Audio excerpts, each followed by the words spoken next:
Now we have the next batch of people coming in. I know it's gonna be great. It's gonna be trust me, you're gonna like it today because the next batch of people who come in, they are the real deals. And we have our sister, uh, Sister Fit Nelson. She had a crack up here today, and she said it as it is, and she said, "I'm not talking about you can go tell your own." So shortly we have Mr. Jan Vululle, and we will have uh, Mr. Akoi, Mr. James Akoi, and we have Mr. Anthony Gaye. He will be joining us shortly. Like I said, if you have questions, it depending on which side of the IUI, which side you are supporting. If you are supporting the Joseph Boyka side, you can ask question to the ANC force. And if you are supporting the ANC, you can send your question to ask the Joseph Boyka force. So it's going to be a little heated because I'm wholly and squarely depending on you, the followers, to at least send in those questions because normally when it comes to these kind of interactive discussions, I love my audience to do most of the questions and because it's like you're sitting on a checks bowl or on a checkerboard, you are sitting can ready see you can ready see what is going on in the game and the person who's playing I see that.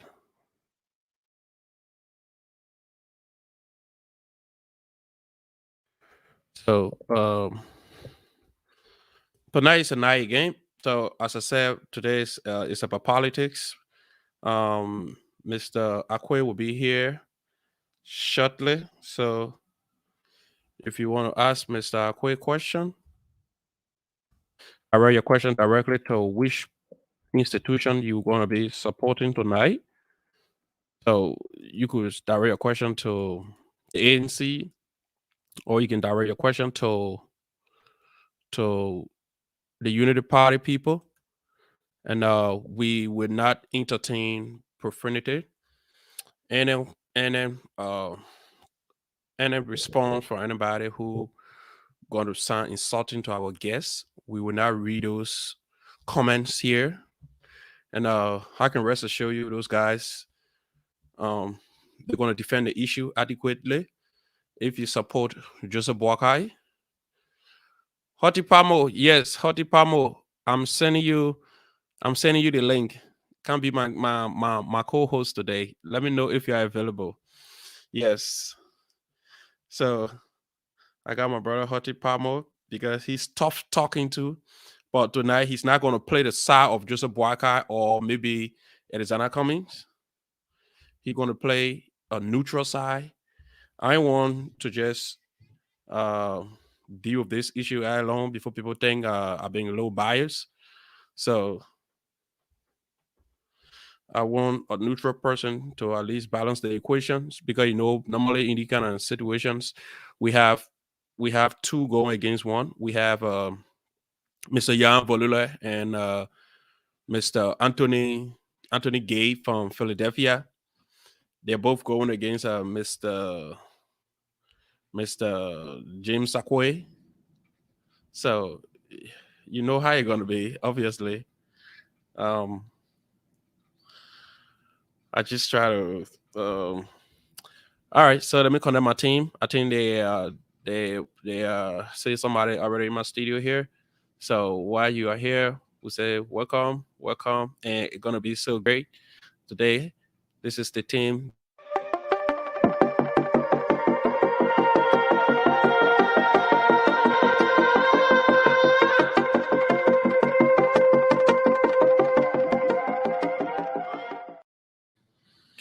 Well. So just for the intro, I can tell you that you better have interest because uh this is about Liberia. This is about Liberia, to be honest. So you better have interest because these guys are here tonight. They're gonna represent they'll be representing each of those institutions that you are part of. So if you do not ask a question, it would just be on your part because if this person representing your institution and the person they don't know all about your institution, I can say we are all human. We don't know it all, so you can just send a text message to back it up, ask more question. So yes, as I said, I have the first person already in the studio. I have Mr. Nyah Vululle. He's gonna be coming up shortly. Everybody know he's the tough talking Nyah Vululle. And waiting on Mr. Anthony Gaye. He's from the Philadelphia side. And waiting for Mr. James Akoi. He's from Iowa, former news editor. So you know how you're gonna be tonight. Put in your comments, put in your questions, and your questions should just be void of insults and no personal attacks, because you know these guys are not representing themselves. They are representing institution. So if you're just following, I see Mr. James Akoi. He just joined us. He's right in studio right now. He's smiling. This is a tough talking James Akoi. We used to once call him ELBC. And when I told him that I have these guys that I will be putting against you, he said, you can go for 10. I know my candidate. I know who I'm dealing with. So we just welcome the tough talking James Akoi. How are you, sir? Well, I'm okay, and I hope we can have, a frank discussion here. And in Indianapolis, and let me take the time out to say kudos to you, Mr. Logan, and other folks here in Indianapolis, Indiana, who might be watching exactly about this time. And I also want to send it out to residents here in Waterloo, in Iowa, who and will also be watching probably at this time. I hope you and colleagues, I hope you have shared and just share with me so that colleagues here in Waterloo, in Iowa, can be able to watch it as well. Because what's happening is that you are 1 hour ahead of me, and okay. they will be waiting for 5:30, and when they will already be like 6:30 on your end. So you are at least 1 hour ahead. So just share with me or tag me to it, and so that we can start the ball rolling and see and how we're going to spin through these discussions. Like I said, I told you about this man. I told you about Mr. James Akoi. So when you come in out here tonight, be prepared for him, because I never had it, man. He knows the issue. He knows his candidate. Like I said, he always say it's like you're selling insurance. Those are intangible goods.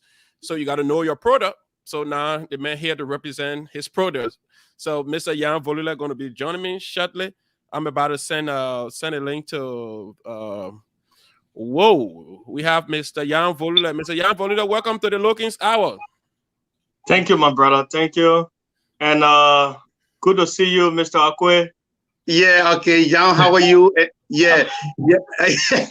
Yeah, thank you for all that you continue to do there in Indianapolis, Indiana.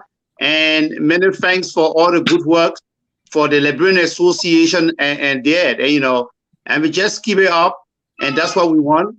We want the betterment of our country, and the betterment of the country starts with the society. It starts with the environment.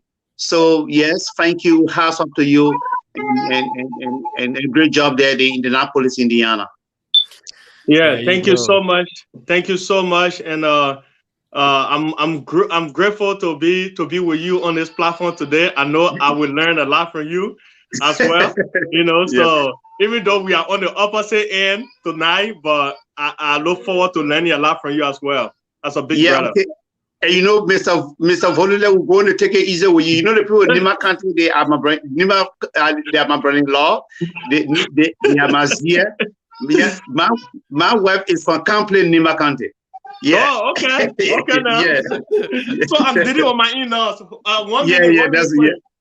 okay. All right. So, we Mr. just, Logan, yep. Mr. Logan, have you shared the podcast? Just share with me or tag me on. Okay, I'm about to share with you right now. So if you just joining us, you are on the Logan's Hour. We have the tough talking Mr. James Akoi, and we have Mr. Nyah Vululle will be joined by Mr. Anthony Gaye from Philadelphia. As I said tonight, if you have your questions, I've been saying it. Start to put your question in now. We want to have the comment session from our guests because we know sometimes when the conversation gets so heated, our guests get so distracted by reading some of those questions. So the question session, I want to take the comment session from my guests tonight because I don't want my guests getting distracted because I know tonight, some of you who already have put on your your ANC gamut and your Unity Party gamut as well. Just to send this disclaimer, Mr. James Akoi will say it for himself.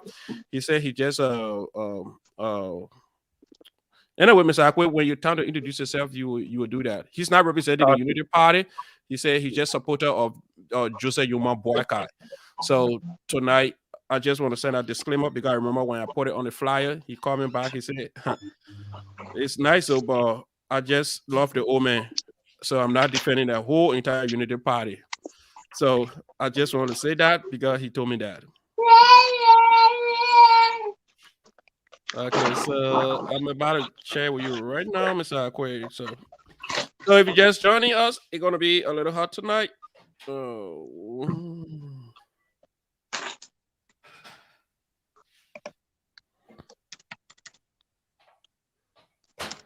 right, I try to find you first here.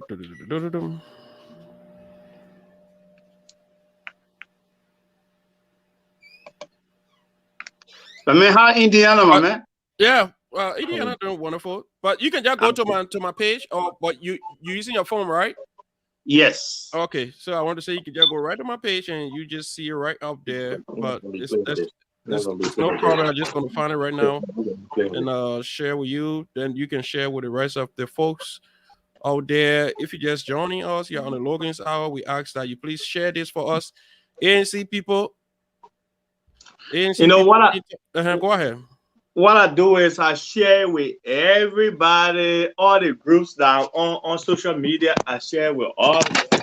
That's beautiful, Mr. Vululle. That's so beautiful. You know, this is about the time that we support each other. I can say this because we have this. So, Mr. Logan, you share with me already? Is it on my timeline? Hold on.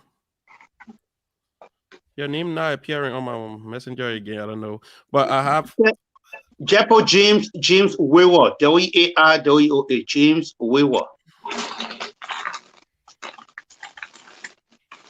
Yeah. James, then WARWOH. Okay, I come here. I know what to do. I know what to do. Exactly what to do here now.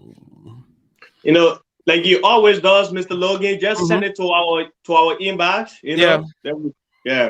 Yeah, I'm doing it right now, so it'll be much easier for me to just grab it from there, copy it, and send it to Mr. Akwe right now. So, Mr. Akwe, if you know Mr. James Akwe, you've been listening to news in Liberia. You know about ELBC. Now it's the time to hear from him. This is the tough talking, and surprisingly tonight I have two individuals. Okay, I just sent it to your messenger. Oh, so I can go and share from there, right?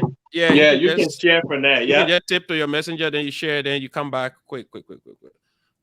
You can be on live set and share.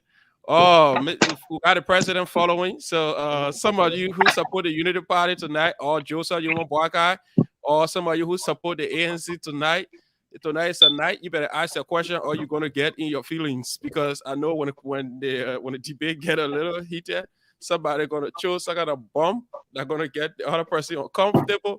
But yet instead, we look forward to the questions that come from the comment section because we know. Like I said, when the comment session starts to cool, when it starts to get heated, I'm gonna have this discussion, the comment section for my guests because I don't want people insulting them when it comes to the political issues because I know most time this political issue will get so heated So we're just gonna give Mr. Gaye at least the next one more minute. If you don't join us, then he's gonna pick up from where Mr. Jan Vululle gonna stop. So if you just joining us, you are on the Logan's hour tonight. It's about Joseph Yuma Boycott and about Mr. Edizana Cumming, who is best seated to lead the CPP or who is best seated to take on President George Manuel Weah.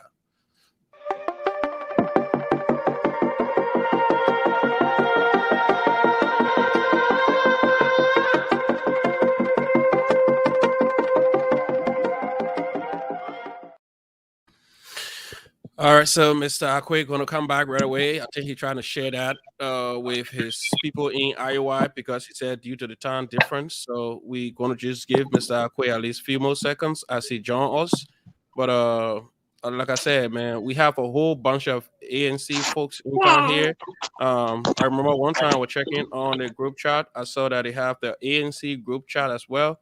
So if you're ANC folks, be part of the conversation. If you see tonight, Mr. Vululle came prepared, but his son or his daughter said, "Papa, we into this thing together." Yeah. So Mr. Vululle got to take those distractions tonight. But this is not about who win, who lost. This is about just Liberia. This will just end up in a win-win situation. Nobody gonna win, nobody gonna lose. What we're gonna do, we're gonna look forward to our online follower. We're gonna entertain more questions from you people. We're gonna have it open up. At least you can ask more questions. So before Mr. Akoi join us, we want to show each of these people their candidate they are representing here tonight. They're gonna just see a short video from their candidate. So we will go to who do we go to first? Start with Mr. Akoi first. We'll go to Mr. Boycott first. Let's see just a little short video from Mr. Boycott when he was being interviewed when he accepted conceded to President George Manuel Weah. So let's go here. It conceded defeat in the country's presidential election runoff. The country is more profound and increasing than my desire for the presidency.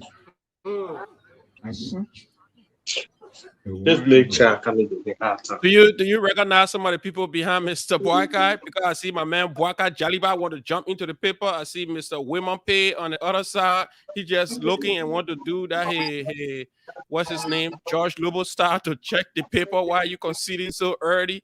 Man, trust me. He's a humble man, and when he conceded to Ambassador Joseph George Weah, then. So, yeah, I think you have to. Vice President Joseph Boakai has indeed conceded in the country's presidential election runoff. My love, the country is more profound and intrinsic than my desire for the presidency. As such, a while ago, I called Ambassador George Manuel Weah of the Coalition for Democratic Change to congratulate him as the winner in the presidential contest. I also avail myself to help him in any way he may find me useful to advance the good of our country. There you go. That was Ambassador Joseph Yuma Boycott. Hold on, let me unmute you. Okay, there you go. I was just trying to meet you because I heard your daughter just give us a distraction. You go again. So when you're ready to speak, I'll unmute you. Yeah. I know, brother.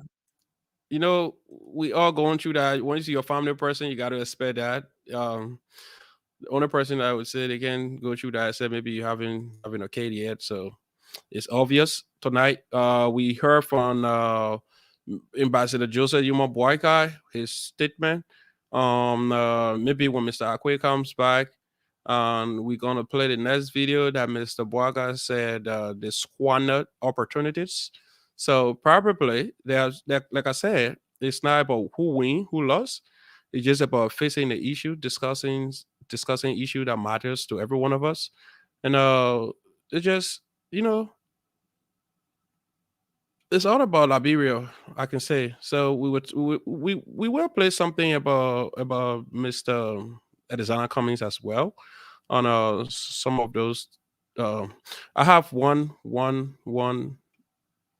video to play for Mr. Cummings. I don't know if it will be better. Mr. Nyah Vululle will address the concerns in the video, but it's gonna be a little better here tonight because we have some of our guys who following. I know they're gonna ask some questions online that gonna be so we have let's before we can jump okay, Mr. James Akoi is already here. Mr. Akoi, welcome back again. Yeah, how are you? And thank you for welcoming and Mr. Logan and Mr. my BIL, my Zia, my Brian Lord, and yeah, and welcome again, for a second time.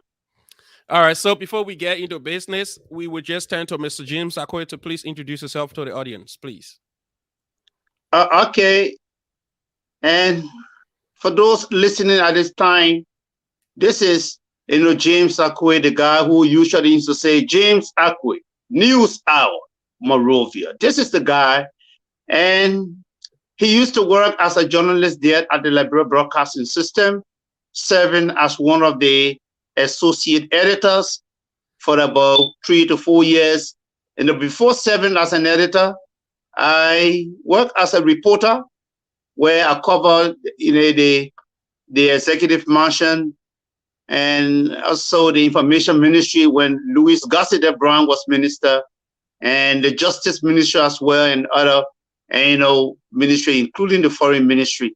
So yes, I mean, that's what we used to do, coming back in the newsroom and putting pen to paper and writing the stories, and at 2 o'clock or 7 p.m. telling the brain people on 40 issues and development and across the country.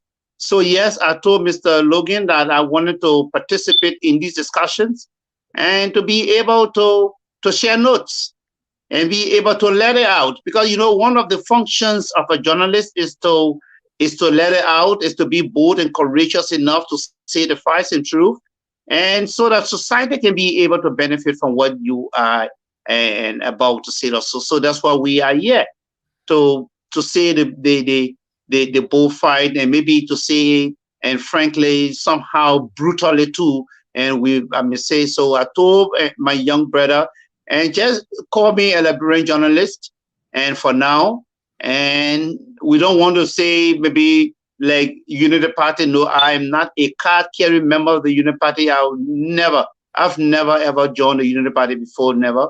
But at this point in time, even what we are about to do may be somehow strange within our career or profession, but we are constrained to do it because, looking at what, on 40 issues and developing our country. Yeah, we're supposed to stand on the side and really not throwing stones and the rest of it, and silencing technically our political views and somehow, but looking at what's happening in the country, we cannot sit mute. We cannot remain mute. We can be reticent. We have to voice it out and give the information to the Liberian people. And we believe that this information will be able to help, and when it comes to sustaining economic and national development in the years to come. Thank you. Many thanks to all of our friends and brothers there in Indianapolis, Indiana.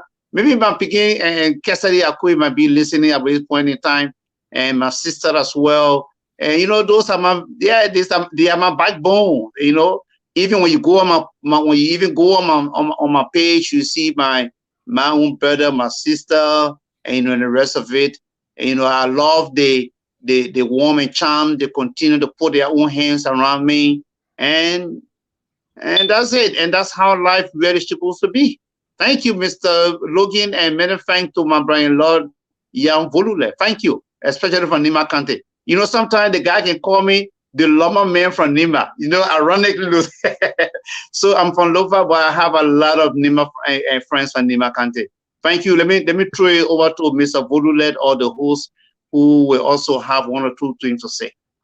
Thank you so much, Mr. James Akoi. So you just heard it, as I stated. Mr. Akoi is here tonight. This is not about who wins and who lost. This is just No. about showing light on the issues surrounding whoever person going to represent the institution that we best stick on, Ambassador George Weah or President George Manuel Weah. So if you have your questions, you can ask your questions in the comment section here. So we will turn to Mr. Nyah Vululle for his introduction, please. You are muted, Mr. Okay, go ahead. Yeah, go ahead. Yeah, Mr. Logan, my daughter mom not here right now, so she don't want to give me a hard time. I understand. Yeah. So once again, I want to say thank you, Mr. Akoi. I'm happy to be with you here tonight, and I'm looking forward to the discussion. You rightly said that this is a time that we all get involved, especially we the young people with the young Liberians. This is a time that we get involved. We do not have to sit down around the fence to say, "Oh, that a politics thing that we don't want to put our mouth in it," because these are some of the things that have been happening over and over and again that we all suffering it today. My generation not need to suffer the suffering that we're going through now. My generation not need to suffer that, because some of our parents or our older folks were not talking back then. They didn't get involved, but we don't blame them. Information was not ready to their disposal at that time. Now that information is to our disposal, this is the time that we get involved in everything that affects our future. So we're not just here for formality. We're not here to just come and show ourselves. We're here because my daughter are crying right now. Future is on the line. My future is still on the line because I still have a long way to go in Liberia. And I love Liberia as well. It's not because I find myself in the great United States today, so I would be like, hey, I don't mind, I don't mind, I don't care what's going on in Liberia. No, I will get our friends that we grew up with, our brothers and sisters are still back there. So the people say, now Jovia, I always say that Jovia is a football player. On the field of play, those that on the fence see the mistake on the field. So we that far away from that, from the thing that happening, we see more mistake than those that on that inside. So we that seeing the mistake, we got to now step up to start, pointing at some of those mistakes that are happening in Liberia. So that's why we're here tonight. Thank you, and we look forward to a great discussion.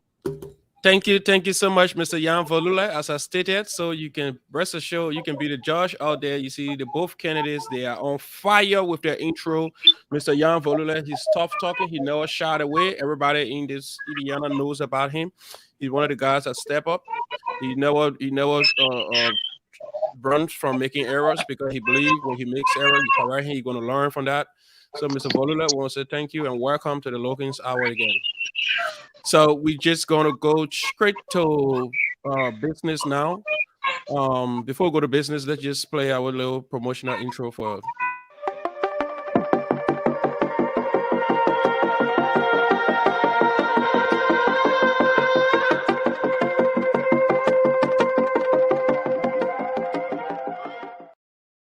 So it's just Team Boaka and Team Coming.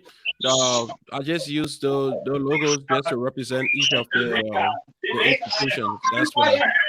Oh, Mr. Vululle is fighting with his children. So we were just Mr. Vululle going to join us. I know he's listening. So I will turn to Mr. James Akoi. Mr. James Akoi, thank you again for accepting our invitation. My first question to you is, why Mr. Boakai this 2023?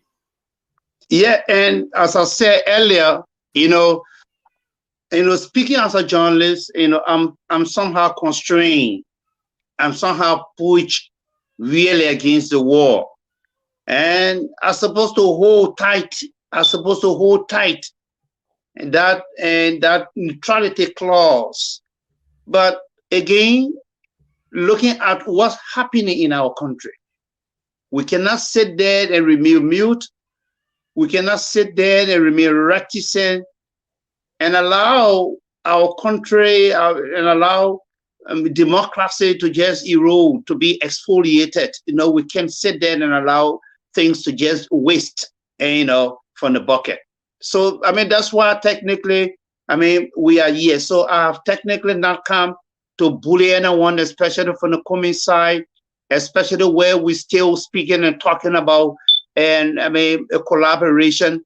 And I cannot say outright that the Unity Party or the UP has pulled out of any coalition. What I still know is that, and discussions are ongoing, and that these discussions definitely will, who knows, anything can happen, Mr. Cummings and the rest of it, because at the end of the day, we want to make sure to give a one blow, and by one blow, I mean making him a 110U president.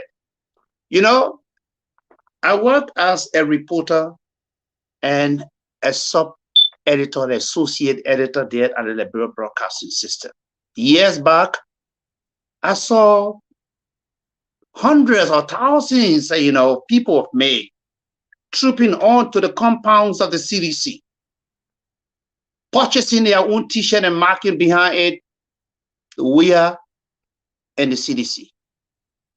What these people felt at the time was that the alien government was never treating them well.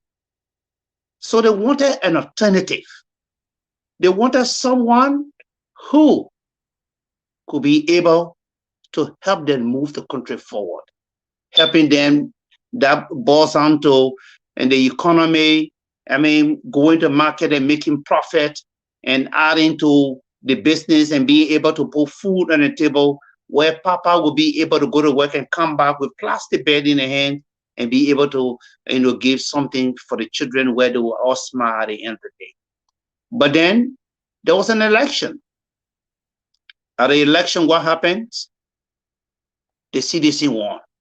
And that was the voice of the Liberian people. The Liberian people wanted change. And they saw Ambassador Weah, especially from the slum community, as that person who could really help them. You know why? Because they felt that Weah was just one of their kind from the slum community in Gibraltar. Oh yes, this guy can be the best person to really, pull the trigger and ask solutions and answers to many of the vexing issues and problems that we really have. That's how they saw Weah. And that's how they elected, Ambassador Weah, as president of the country. Can we blame them? No. That's how they felt.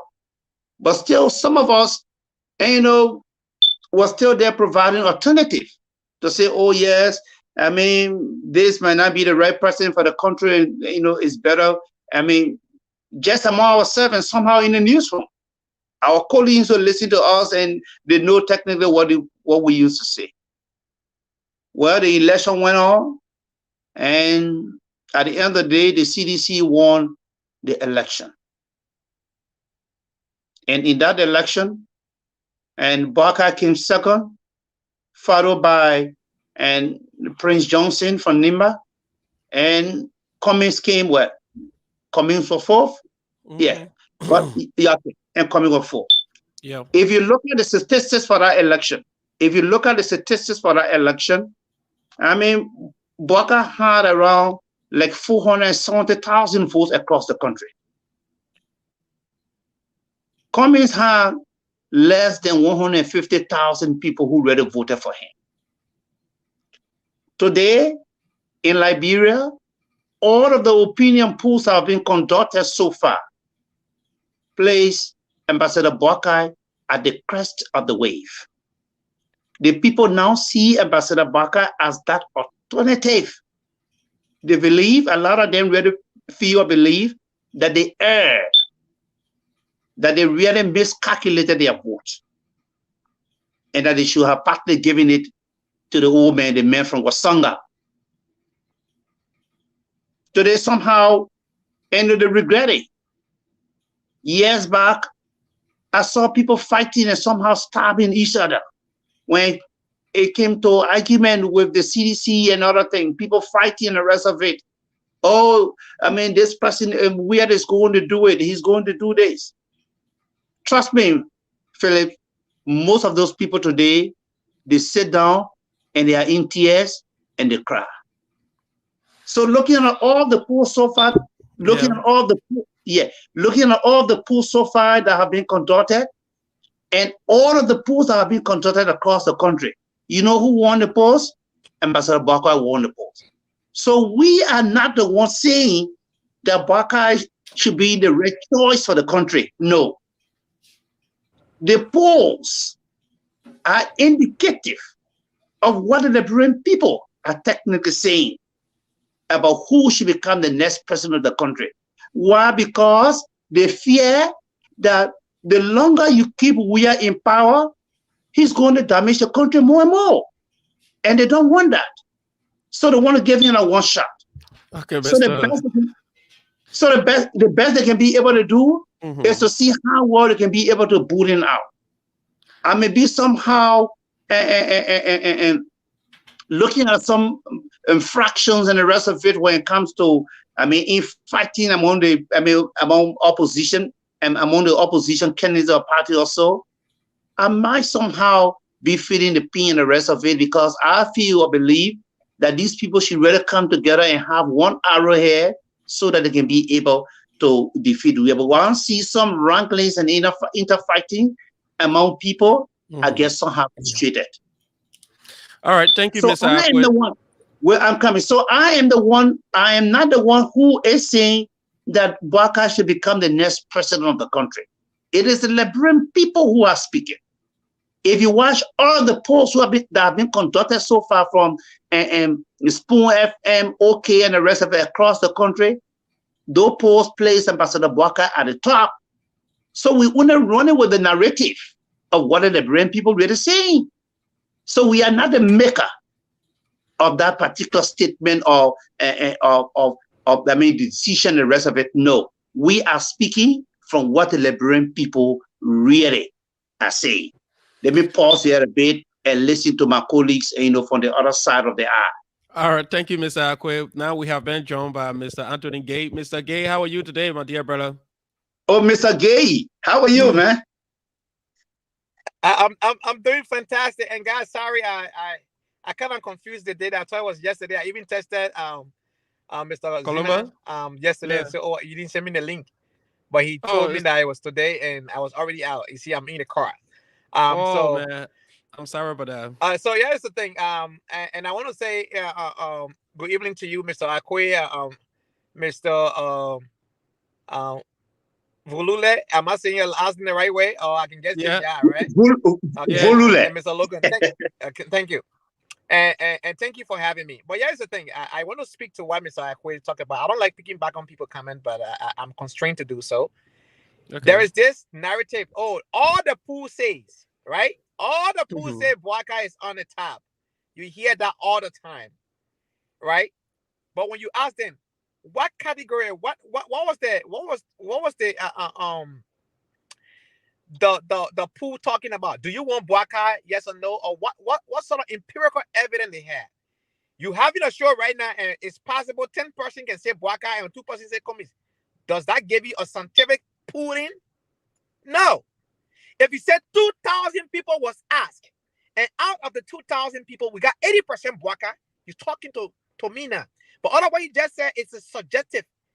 It's a subjective thing. It is not objective. It's a subjective statement you made. And you're entitled to your opinion. That's fine. I hear Costa doing the same thing on his show. All the pools. Which pool? Which pool? So, but somebody pick you up and say, "Oh, I'll vote for Akoi." 18 months from now to the election, you guarantee that person will vote for Akoi? Even if that person said they're going to vote for Coming, do you think it's guaranteed? 18 months out of election? Absolutely not. So, we that are data analysts, here's what we do. We look at empirical evidence. We look at data, not just from people's feelings, but raw data, and we crunch those numbers, and we say, because of X, Y, and Z, Mr. Cummings stands a better chance. Why? In 2017, 18 months to the election, Cummings jumped in the race. Many didn't know him. Many people was still, oh, he's a good man, but I don't know him. And I think If he goes to the second round, I will vote for him. But you know what? I will vote my choice for now. After the election coming in, 5th place, over 100,000 votes, right? That never happened in our history. Never in the voting history of Liberia a newcomer get that amount of votes. That's a fact. Number 2, he stuck around. He didn't leave the country. From 2017 to 2022 today, Mr. Cummings had toured Liberia. He had toured the country, and he has become a household name that today, Mr. Cummings now is neck to neck with Mr. Boakai, becoming who can head on the CPP ticket. Now you understand that Mr. Boakai have agreed that when he left America to go back to Liberia, he will resolve the CPP issues. I personally asking a question in Philadelphia. I didn't asking a political question. I asking an ethical and moral value question. I say your name Boakai means character, ethical principle, and moral value. But the face of your campaign represent your campaign. Do you know what Mr. The VP did? You know what? It challenged his reputation. The one singular thing that JMB will beat his chest for is his character. Nothing else. He will beat his chest any day, anytime for his character. So I asked him a simple, non-political question that was a character question, and he dashed that question. Another thing he did for us, he promised us in the audience that when he go back to Liberia, he's a man of wisdom and a problem solver. He will resolve the CPP inter-wrangling. Has he done that so far? How do you grade him now as a CPP chairman? I leave that with you and the audience. Are you back one time? Thank you so much. Thank you so much, Mr. Akoi. There you go. He came back with, he said the evidence, they are not empirical. It has to be empirical evidence to substantiate, to prove that Mr. Boakai, the people of Liberia from the voter perception survey, they really want Mr. Boakai to represent the opposition, I can say. So what are the evidences that prove that Mr. Boakai is the best candidate to lead the opposition come 2023? My brother, I go back to the very thing he said. He spoke of empirical data, and he says he's a data analyst. But there's something too, being somehow in the rankings of science, there's something we call the litmus test. The litmus test. The litmus test is a test before the real test. And if Ambassador Boakai will win all the polls, where Mr. Cummings will not win none. But then you say, these are just, things on the surface, and it should not be something to really, it's not really substantial, then, it makes me afraid. Trust me, then it makes me afraid. And, you also talk of this show.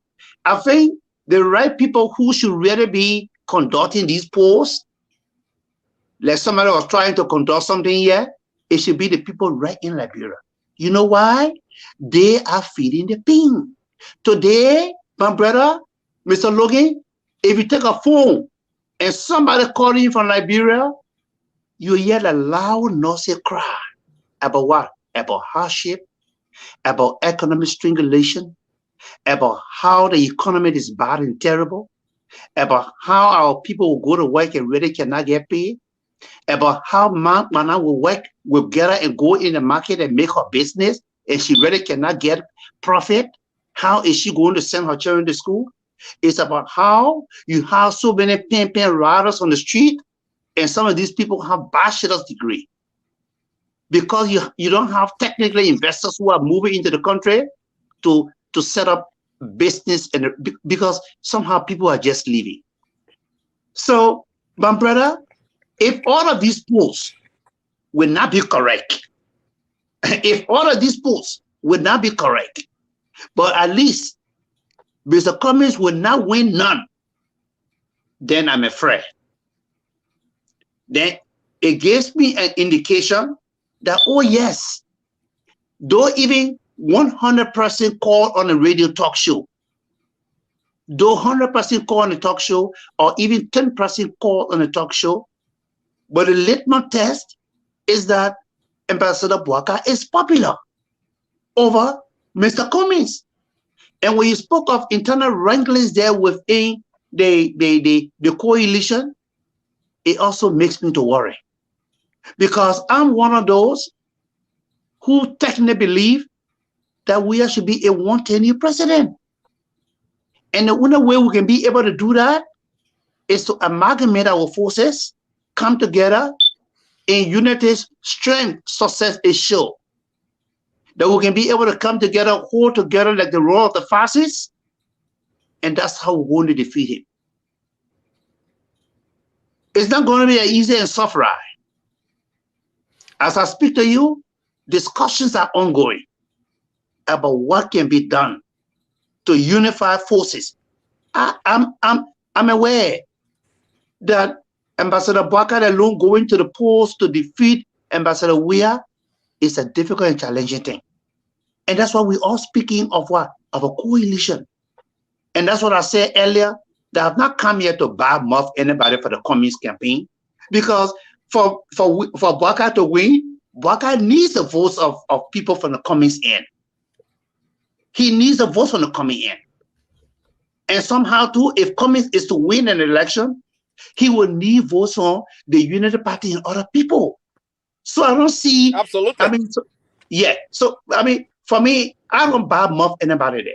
I agree with you when you say it's time to solve that equation, that we unite the opposition so that they stay together as one. Okay. So, but my brother, finally I will conclude on this before going to Nyah, and you know that in order to have, I think you have internet trouble. Who, me? Who? Yeah, you good. Yeah, okay, I'm good. Yeah, in order to have, that united force and strength that will come out to be able to defeat Ambassador Weah, I beg your indulgence. That it's just better that we have the son of Osanga from Foya to serve as the arrowhead of that particular coalition, so that we can be able to move the country forward. Again, you know, when I said this, the host of the show was jittering his seat. And you know, that the more we keep Weah in power, the more we're going to damage and destroy the country. And that is a fact. There is a direct proportion between Weah and Liberia's self-destruction. We can't vitiate that. We can't dodge that. All right, so, thank you so much, Mr. Akoi. So we would just limit it to two minutes at least, just to save some time, because I know Mr. Gaye too in his car, he was on another mission. So Mr. Vululle, I don't know if Mr. Vululle I can come in. I can come in. Okay, because Vululle coming in? Yeah, because Vululle is coming in. Okay, Mr. Vululle coming. You coming in, right? Yeah, yes. both of you on the same side, so it's easier. Yes. Thank you, Mr. Gaye, and thank you. I got a response for Mr. Akoi. Okay, go ahead, Mr. Vululle. We'll restrict it to 2 minutes. Thank you, Mr. Gaye. You know, I just want to say this. First, before we go to defeating Weah, let us settle the problem within our house first, like the CPP. I would say personally, the Unity Party and Ambassador Weah have destroyed the CPP because of the so much entitlement they have. You know, from the beginning, there is a document that we all can write. You know, we all are supposed to obey and go forward with the whole collaboration stuff.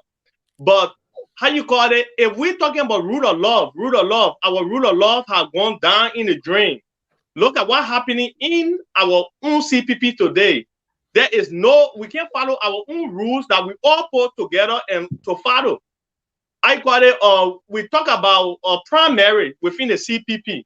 Where is the primary today? the United Party Ambassador Ambassador Boyka came out and said there should be no primary because of the same thing Mr. Akoi is preaching on this show tonight, that we got a vote that is in concrete, that nothing can test right now from 2017. That vote is there. Ambassador, we have that vote. The number is there. The number we can't find. The number is there. So we will take that number, send the ambassador. Ambassador Boyka get that number. With that ambassador Boyka go to go as a standard bearer, and Kumi should go as a vice standard bearer. Look, let me say this tonight, Mr. Akoi. We all came on the platform tonight with one goal to make Liberia better, and we all came with our individual plan. That okay, we are going to speak individually on this platform tonight, and with that, where that coming from for you to just come on and say, okay, Mr. Akoi, send you the other man on the show here tonight. Let them follow everything you say. You think that's going to be fair to us, like on the show? No, it's just a simple example. So if the CPP could not abide by the framework they put together to follow, how sure are we? Ambassador Boyka is the audience man that everybody is saying, the man with most wisdom and the man with most public service experience. 30 seconds. The man with most immediation experience. With all the problems within the CPP, why Ambassador Boyka is keeping mute on it, Mr. Akoi? That's my question to you tonight. Why is he keeping mute? No, it's not. It's not time to do question cross-examining now. Yeah, he can answer that later on. But he's keeping mute because he's in his own favor. Why when the other party came and said, "Oh, we'll do black voting," I don't know what they have is black voting, but what we'll do black voting. Said Ambassador Boyka follow the rule of law so much, why he couldn't come out and say, "Oh no, we got a document in place that support us, so we'll follow the framework. We'll follow what the document tells us to do. We'll go for primary." It's in your favor. We'll get a CPP first. Let's discuss the both candidates. What are those new things they are coming with first? Let's talk about their policies. So the question I asked Mr. James Akoi, and he answered. So the same question I'm going to go back to Mr. Anthony Gaye. Okay. Why Mr. Cummings 2023? Simple. All right. I think as a marketing, let me put on my marketing hat, okay? In marketing, it's not just the product, but it's what the product can do. For instance, some people love Android because of the platform. Other people love iPhone. I'm both platform. I can use the iOS, I can use the Microsoft and whatnot. But I can tell you, the most simplest thing to use is the iPhone. But somebody in Liberia, because they don't have internet access to do update, they'll say no, they don't want an iPhone, they want an Android phone. But iPhone is easy to use. What am I saying here? Mr. Cummings is an easy candidate to sell than JMB. Why? JMB have decades of public record he has to defend. Right. Decades of public record he has to defend. And the list goes on. If you ask Ambassador Joseph Human Boyka today, what is the legacy? He will tell you about 40 years back. There are children who were born 1990 who can't even remember who parents were even born at that time. That's what he will not tell you about the last 12 years because you know the last 12 years, Liberian people can remember that easily. So you tell you about LPMC, LPRC. None of those things exist today. But that's what he was bragging about. Mr. Cummings, come to Liberia, what Liberia needs right now in this 21st century. As a person with a background in telecommunication, I can tell you for a fact, you cannot function right now in this 21st century without technology. Technology is not front and center on Boyka, GMB list, the VP Boyka. Sorry for calling your name Boyka. All right. It's not on his list. Mr. Cummings has a clear roadmap. He speaks about the what. That's why he was talking about, oh, we need this, we need that. But how? Mr. Cummings speak about how we will get those things done. A clear roadmap is a 5-minute long video. If you want it, I can share it with you. You can share with your audience. JMB come out with anchorings. The acronym changes every day. It changes every day. ELBC has been consistent that we must first invest into infrastructure. Infrastructure includes the roads, the electricity. You cannot function without electricity. Number one is electricity. We have that on our list. ELBC also talk about growing our own food. We gotta be food sufficient. JMB said in order to grow food, you should build the roads. Well, I'm an investor. I'm an entrepreneur in Liberia in agriculture.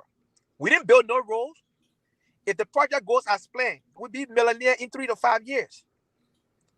I have already tested the soil, and I know what I'm talking about. Not to say. When are you going to build a road? It's very expensive to build a road. 100 kilometers is $100 million. Do you have the money? Absolutely not. So when the people are going to eat? When are they going to find jobs? The number one thing in Liberia today is the bread and butter. Himself, he made good decision. Poverty has the way of diminishing how an individual rationalize or diminishing his ability to rationalize logically. That's what poverty does to you. You understand that? JMB, for the past 5 years, what I hear for the Liberian people, Cummings is building the future of the Liberian young stock in Liberia. Have a STEM school for the first of its kind in Liberia, functioning. STEM school, science, technology, engineering, and mathematics. We're going to come back to you because you have just said your 2 minutes. Good. We'll come back to you. Because okay, so the last 30 seconds, Cummings talking about how he's going to generate the money.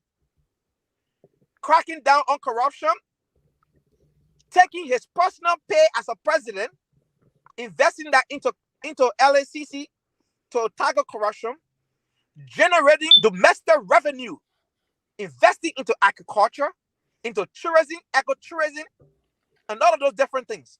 We must first find the money. And Cummings have told you how you're going to find the money to raise the national budget to $1 billion or $2 billion. We have not heard any of those things from GMB. All he talk about road. Why were you got to run the road? All right, Mr. Gaye, thank you so much. We're going to come back to you. So we're going to go back to Mr. James Akoi because, you know, both of you on the stage here tonight, you and Nyah Vululle. So we'll have to give Mr. Akoi at least adequate time to address some of the issues because if both of you keep going 2 minutes, you people will be unfair to him too because I know he would need some time. He would need some time to express himself to explain better when it comes to some of the things I already have. All right. Yeah. So okay. Yeah, okay. Let me just start on 2 minutes now. Okay. You know, about 5 years ago, before I came to this country, I conducted an interview. I conducted more than 5 to 7 interviews with Ambassador Boakar, serving as a sub-editor at the Liberian Broadcasting System. And I Radio Tamati Call. There's a radio station in Foya called Radio Tamati Call. And I quoted to him. I said, Ambassador Boakar, at the time, he was already, petitioned by the people, by sons and daughters of Lofa to contest, the election. And he went in Bangabong County, where he was chosen as the arrowhead of the party, of the United Party. So I put it to him. And it was a radio Tamati call. A radio Tamati call. There was this interview, and I put it to him. How do you intend to tackle sustain economic growth, basically putting food on the table of the ordinary people, and job issue, the economy? And he told me this. He said, James, I said, yes. He said, we just have to take some of the hard decisions to develop this country. I remember what he told me so well. We have to take some of the hard decisions to develop this country. And some of the hard decisions he was talking about has to do with the issue of corruption, has to do with the issue of when it comes to double standard and the rest of it, and where You can't be in particular government and just employing all of your siblings and the rest of it. And I can tell you, Ambassador Boakai can never be president today. Then you see Jojo and Tantan, you know, the one that can play music, the one that can sing the Akoi Tantan, one of his sons, the Akoi Tantan. You will not see them in government. They will be far from that government. So he's talking about strong, realistic actions that people will be able to see and say, yes, this is the government, and this is something that we can be able to trust to move with. Somebody may argue to say, oh, Bob James, he was vice president for 10, 12 years. Why is it that he really did not push forth? Look, the vice president of the country, it's like someone who is serving as an advisor. It's like you play nominal role. You see Joe Biden here today.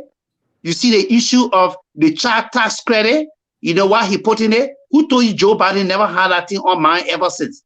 But you can't be the vice president and you have the president there and you're pushing forth your own agenda. No, it doesn't work that way. I disagree. So that's why when he became president, one of the first things he put forth was the child tax something. Yeah. So when I put it to him and he told me, he said, James, we have to take some hard decisions to develop this country. And I look back to his office, right in your office. Ambassador Boakai was not someone who had he flooded his office with people from local country. No, the only person who was working in our office who was from FOIA was Joy Sarr, the press secretary. Apart from that, everybody there, the person from Nyah, Maryland, and the rest of it. So I look at the arrangement of the old man office for a long time. I said, oh, yes. Because I was always in that office doing interview with him. So, my brother, some of the things we are saying here, this is not somebody who was at a distance who we don't know. I was always in an inner circle. So I know him well when it comes to honesty and integrity. How many Liberians have you seen serving in public office for more than 25, 30 years, and you don't have this sting of corruption hanging on them? Where is the other report? Hold on. All right. Hold on, Mr. Gaye. How many Liberians do you see? How many Liberians do you see working and serving in public office? And you know, who have no sting of corruption. And you know, and like I was telling somebody, I said, look, some of the things that the weird people can defend. You think if Ambassador Boakai became president tomorrow, where he becomes president and he begins to demolish his house, refurbish it and build it, because that house on Rehab Road is a place I can go anytime and I know very well. He became to break it down, refurbish it, and people getting at him. You think I will be there defending him? Because I see people standing strong to defend his presidency, people who believe and trust in him. If he comes to power tomorrow and dash your hope and begin much more concern himself about his personal interest and people getting at him. And I told that person, that is the difference between you and I, because I will not be there defending him. No, I will not be there defending him, because I know technically what he's doing is wrong and that the interest of the people should be first and foremost. My brother. Okay, Mr. Akoi, you got 10 seconds, please. Yeah, so you see, we are running with this narrative, the narrative of having a country tomorrow where we all can be able to reduce the loud noisy crowd from our country. Trust me, today all you hear is about, oh yes, it's not easy, it's this, that, and the rest of it. And Boakai is, you talk about roads, and that is the most, depressing thing on his mind. You see so many people running to Ganta today is because of the better road from Monrovia to Ganta. It's going to push up and nurture the economy when it comes to people moving in. Why you think you have the likes of young Vululle brothers and sisters and other siblings moving to Ganta and building and huge mansions and the rest of it is because of better roads. Ambassador Boakai is talking about about the economy. One point in time, he told me, he said, Jim, the iron ore will finish from the ground. What can we do to maintain the economy? All right. It's true agriculture. Thank you, Mr. Let me borrow the time from Mr. Vululle. No. I'm here. Yeah, I want to borrow your time because I don't want to lose my train of thought if I may, please. All right, you can use 30 seconds of my time. All right, you got 2 minutes. So, Mr. Akoi, with all due respect, and trust me, I respect people in your profession in journalism, because one thing when in 7th grade I wrote it down, I wanted to be a journalist as well, but I ended up picking one of the 3 things I wrote down. Let me say this to you. Okay? Yeah, as I said earlier, we are constrained to do what we are doing because of unfolding issues and developing our country. Yeah, we are constrained. I'm very constrained. Oh, okay. Yeah, go ahead. You had an opportunity to tell us how will Ambassador Joseph Yuma Boakai pay for the road construction. You didn't tell us that. How will he pay for it? Where the money will come from? Because if road is the number 1 thing for him for his administration, he gotta tell us where the money gonna come from to pay for it. Okay, let me tell you. Let me tell you how the money. I will come back to you, Mr. Akoi. I just mute you because he's speaking. So here's the thing. Another thing you guys do very cleverly is that when question is posed to you, you turn not to address the question and talk about something else, which is good in politics. We call that pivoting. That's fine, right? But I also show the inability of you to really outline what your candidate can do different than the other candidate. Mr. Boakai is being tested. You spoke about litmus test. He's being tested as a CPP chairman, and that chairmanship is not going good. Mr. Comey held that same chairmanship, the same 8 months, same time giving, the same 24 hours that is giving a black man giving to the white man. It is what you do with your 24 hours. And it's the same 8 months is giving to Mr. Boakai. It is what he does with the 8 months that will determine to the Liberian people he deserves the presidency. And so entitlement will not help him. Mr. Comey held that office for 8 months, and we got the results. It's clean and clear. 6 senatorial seats that we won. And CPP were not just scatter. It was more viable, it was more vibrant, and it was more respected. CPP is not like that today. Honor his leadership. Are you back my time? Okay. All right. Thank you, Mr. Gaye. I just want to say this, Mr. Cummings. You know, he's very passionate about Liberia, and he hold that dearly from his heart. When he's speaking, you can sense that this man is speaking from his heart. He's not just speaking because he wants to take power or because he wants Liberia presidency. No, Mr. Cummings have managed almost billions of dollars around the world. A penny was missing. You know, he developed people. He created jobs for people around the globe.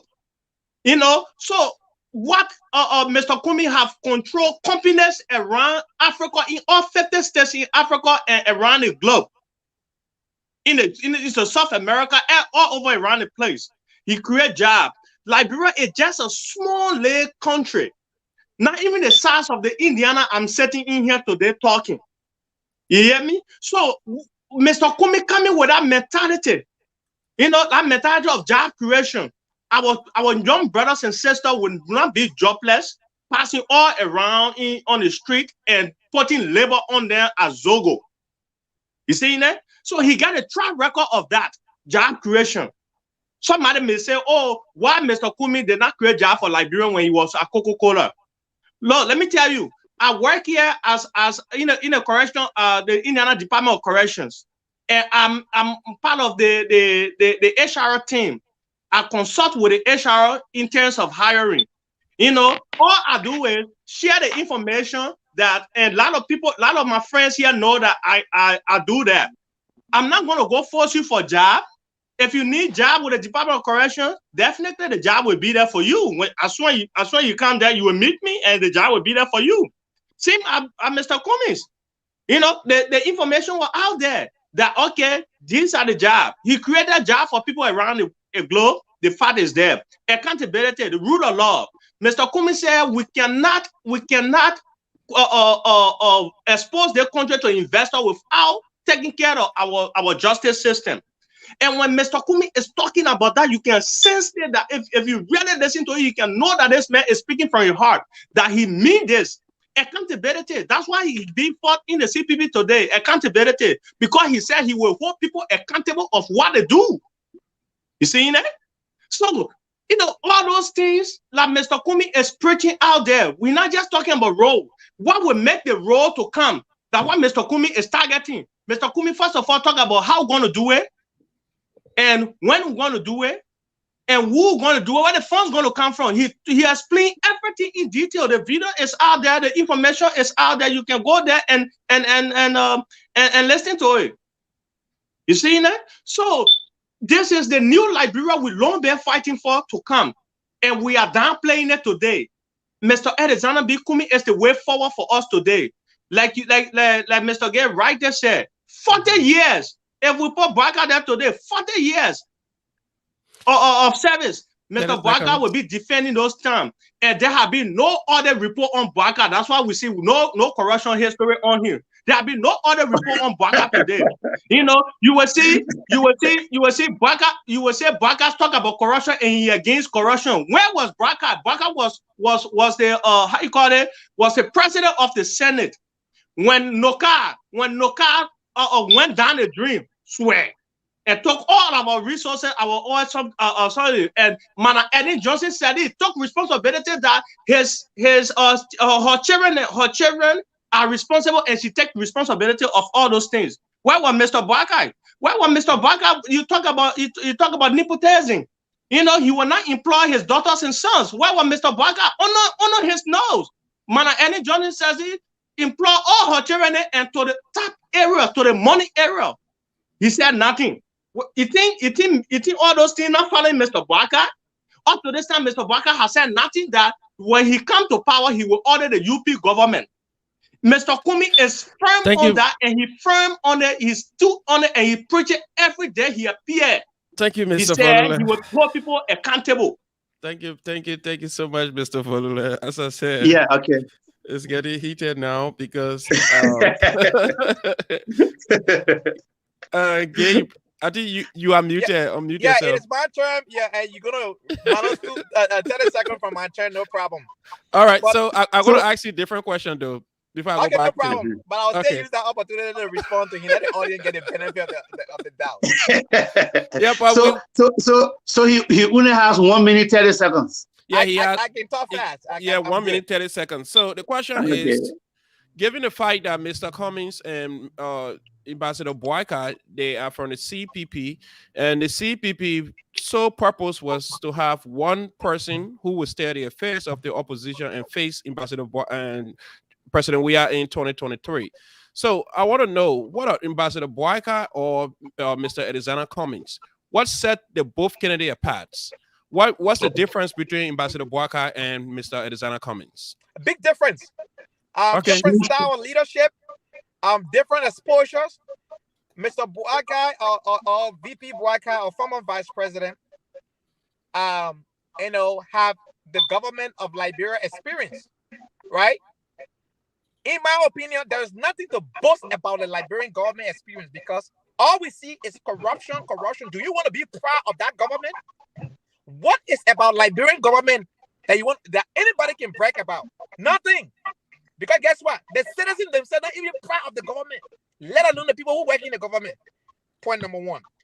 Point number two, Mr. Cummings had worked across the globe. Before he went to Coca-Cola in 1997, he was then the youngest vice president of Pillsbury Company, the food company. All right, at age 36. He served that company distinctively before he left. He joined the Coca-Cola as a regional managing director in Nigeria. You know the competition in Nigeria. And he rose to the top from Nigeria to Kenya to South Africa, and then became the president of Coca-Cola Africa, 56th country in Africa. We all know that, right? And then he ran the entire Africa, then ran Eastern Europe and Africa together. Then came to the US in 2008 and became the executive vice president and chief administrative officer globally. A global role. That is billions of dollars and millions of people under his jurisdiction. Do you understand that? You don't just get, we all work in America just to be a supervisor or team leader to your job. It's not a joke, let alone becoming a manager, a director, or area VP, a regional VP, regional executive vice president. It's not a joke. So just like Josh, we have reached the higher peak in soccer, Cummings reached the higher peak in the corporate world. I don't know any Liberian. I'm not talking about people who open their own company, but who have worked in the corporate world and reached that level. I have not met any Liberian before who have reached that level. So we should give him that respect. Now, he went to Liberia. People say he never worked in government. True. CPP, 8 months. We all saw how CPP was vibrant, sophisticated, more attractive, and even the ruling party was disturbed. How we destroyed CDC 2020 because of Cummings' leadership and because of the way everything was going. It was all documented. Even when he turned over to Senator Yombly Kanga Lawrence, guess what? Everything was chronicled. It was analyzed and said, yes, what I was able to do in the 8 months, and here is it. He turned over a vibrant CPP. Today we have a chaotic CPP. Now the man of wisdom. Yeah, you know he have to let him fly. You can let him to crash. Yes, okay. The man of wisdom, the man of integrity, the man of everything. Who everybody said, yeah, he has worked in government for decades. When I was not even conceived, guess what? He got the CPP, and it's going hector scatter. And he even running away from me. He want to exit the CPP instead of putting the chip together. Look. One of the questions they ask when you're looking for a job doing an assessment, they ask you, do you work well as a team, in a team, under pressure, by yourself, in a group? The best answer is you work best under pressure. You know why? Because anybody can work in a team. Anybody can work by themselves. Anybody can do anything. But when you can work best under pressure, whether in a team or by yourself, you can handle the company job. That is a psychological question. So Bwaka have to put his act together and do the right thing. If you run away from CPP, that's how you run away from Liberian people. Thank you so much. You came to the CPP to form a collaboration and defeat George Weah. You are here for the rules. But guess what? Deep down in your heart, he thought that he was entitled. He's supposed to be anointed standing abroad. No, we are here to compete. Even on ELBC, Ambassador Bwaka said, but they think that competition thing, we're not supposed to do competition. On ELBC 2 months ago, last year. So, folks, be honest, be truthful to yourself. It will be easier for you to be truthful to the next people. All right, thank you, Mr. Gaye. And this is not entitlement. It's about competition. If you win, we will support him. If Cummings win, let him support Cummings over and again. All right. We are not against them, but they are running away now from their responsibility, and they find everything to use them as a scapegoat. We'll come back to you shortly, Mr. Gates. So we have been joined by Mr. Horty Pamo. He said he been sitting and he saw the conversations is not balanced because you can't have one person for Mr. Bwaka and you have two people for Mr. Cummings. I mean, the two people from Mr. Cummings' side will be eating most of the time. So he here to balance it. So when Mr. Bwaka taking 4 minutes, Mr. Cummings taking 4 minutes, he will be able to take 2 of those minutes as well. So Mr. Horty Pamo, want to say thank you for joining us. So just go ahead and introduce yourself, sir. Thank you, Mr. Logan, for affording me the time to be on your unique platform. Are you guys getting me? Yes, we are hearing you. It's like my stuff is not loaded. Thank you for affording me the time to be on your unique platform to be able to educate some of our colleagues from the agency side who has no idea about their candidates. They don't even know him. They just came from the downside, believe that quote unquote and he can come in to rule our country. But I was wondering if Mr. Gaye was in the church because he was speaking like he in a chip on the choir bench. Mr. Gaye, are you good? Just a no, he's in the car. He's in the car. Oh, okay. I was thinking after whether you on the choir bench in the church. That's my question was. Okay, you know. Sorry, my camera is behaving that kind of weird. Yeah, go ahead. I have to leave and come back in. That's why I say that. Go ahead. Yeah, introduce yourself. Then you can do that. Yeah, okay. My name is Forty Nibu Patman. I hail from Sano County. Yeah, and a bona fide native man who believe in having our country redeemed from the hands of dictatorial and incompetent inept leaders. And a tough talking one who started politics from high school days. So I only came out to clear some contradiction by our brothers here from the NSC side, who doesn't understand how to sell that candidate and want to leave in the same dilemma we are in right now. So that's why I came, but I think I have to like leave and come back in because my camera, my stuff is behaving that way. I'll get back to you guys. We're getting you. Okay. Yeah. Okay, so we will turn to Mr. James Akoi. The same question that was posted to Mr. Anthony Gaye. Mr. Akoi, what sets apart Mr. Boakai from Mr. Cummings? Honesty, sincerity, and integrity are the two, but the three words that hover around, Ambassador Boakai. Again, I will keep saying this, that what we really supposed to do, and we are being constrained to really come in defense of Ambassador Boakai. We technically, because of our own roles in society, what we do when it comes to providing information, but journalists too, one of the roles of a journalist is to be bold, is to be courageous enough, and be able to say, yeah, to be, boldness and be courageous, but two words that also encourage or brand the activities, of a particular journalist. And this is the 21st century. Journalism years back, and it's not journalism now. There's some infusion of different variables, and the rest of it. But I will say this much real fast. Our brother talk about how Ambassador Boakai is going to get the money when it comes to building roads. The money, my brother, is going to come from budgetary allocation, 1, 2. It's also going to come from donor partners and partners and the rest of it. There's something called the Millennium Challenge Corporation. If your country does well when it comes to human rights, freedom of speech, and the rest of it, you have a school. And because you have a huge school, you can get millions of dollars. And that's what Salon just did when it had almost $4 million.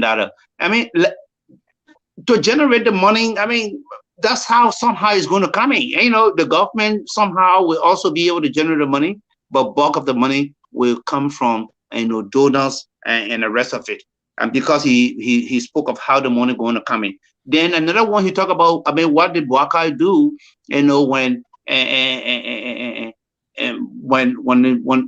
Robert Salif, the son of President Salif, and ran the car and and the money went away.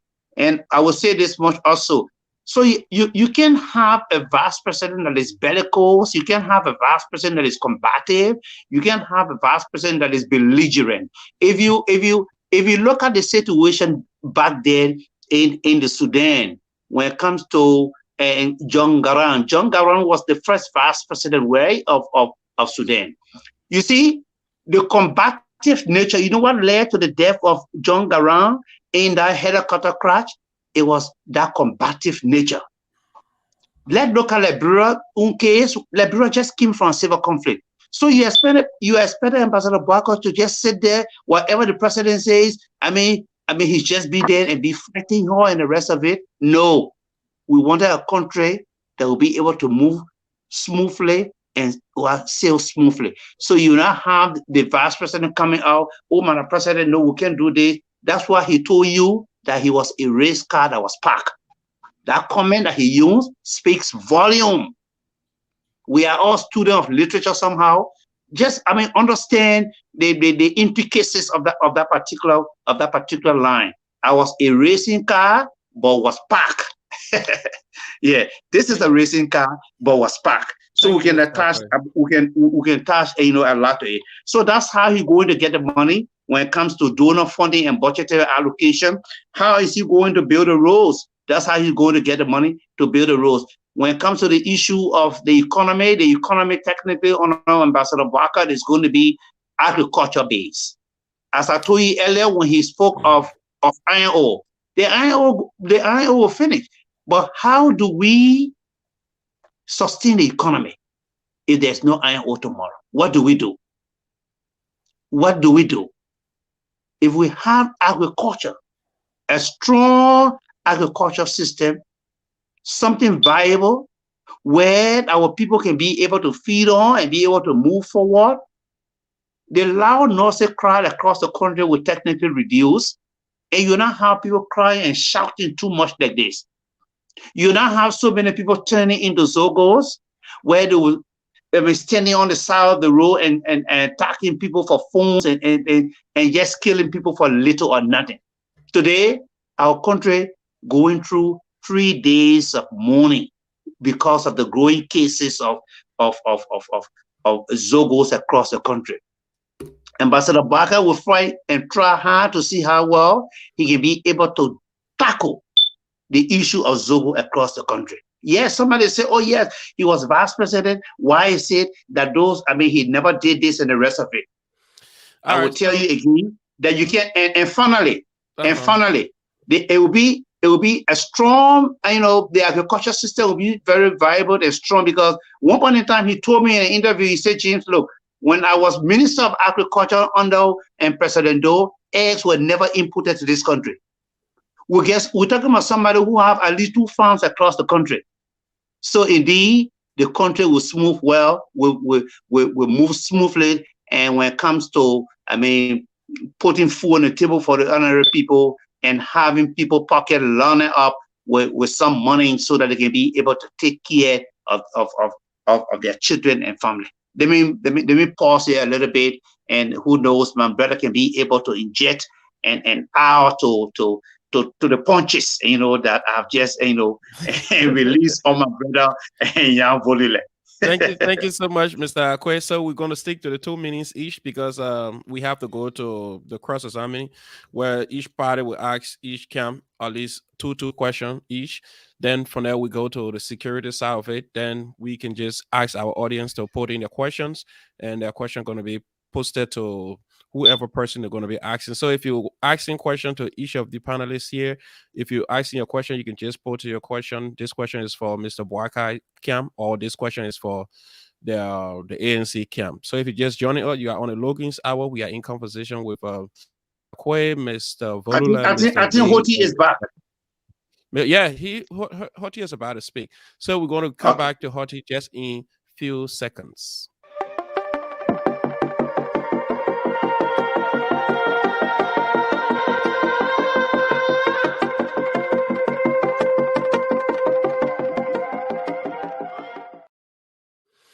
Well, thank you for following us. We are back again. So the same question going to go to Mr. Hoti Pomo. Mr. Hoti Pomo, the question is, what set apart Mr. Boycott from Mr. Cummings? Yeah, I want to say thank you again, Mr. Logan. That's a big difference. There's a big difference there between Cummings and Boycott, and which of course will try to help our people to make them understand that our country is bleeding right now. Our country has been given to a boy instead of giving to a man who has the leadership skills, who believe in how our country can divert from one area to another when it comes to agriculture. Our country is rich. Mr. Kumi, on many occasions, he has stated that he can change the country, but he didn't give all the specific stuff. He only believe in bringing investors. So meaning all of our resources are going to be removed from our country, taken to other countries. That's the only way he can change our economy.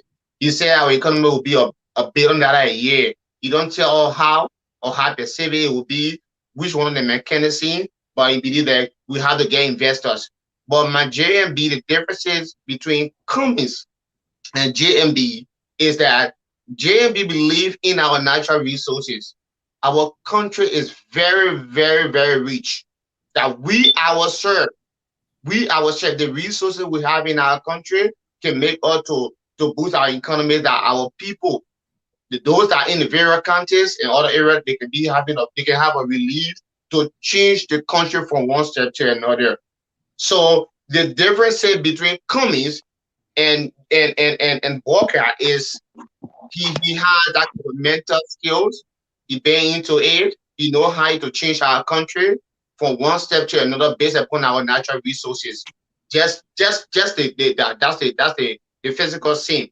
Beyond that, lobbyistic skills, he have it. So we don't have to go that far. I saw some of my colleagues fighting hard to defend Cummings. They don't even know how Cummings going to boost our economies.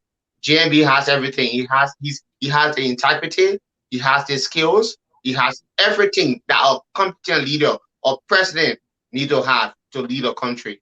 So that's the first step to that. So the flow. Sorry, I was so flabbergasted by me. I've been disturbed. I told you I was at work. When you sent me the stuff, I said, no, I gotta come in because hearing the guys, giving wrong information to our people. Because people in Liberia right now watching the show. People here watching the show. So we have to see how to reduce contradiction. So that's why I leave me to really come on this show to clear some contradiction and to see how we can provide the truth for our people. Thank you so much, Mr. Hoti Palmer. So we will go back to Mr. Gaye. Mr. Gaye, are you okay? Seems like you're going in the dark. Let me come in. I told you that, he's here in front of me. Other than, the ANC people there. Let me come in. Let me come in. All right. So the response against shut that man down. let me come in, Mr. Logan. Right. Go ahead, Mr. Vululle. Yes. First, I want to respond to Mr. Akoi. Mr. Akoi said Bwaka is very honest. That's a contradiction, and that the Liberian people got to understand today that Bwaka is not honest to the Liberian people. Period. Why am I saying that? Mr. VP Bwaka is not honest to the Liberian people in the sense that, Mr. Akoi, to correct you, VP Biden at that time was the deal maker for Obama government at that time. VP Bwaka, on the other hand, was a packer, like you said. He was a packer because he was enjoying the corruption that was going on in his government at that time. Yes, he was enjoying the corruption.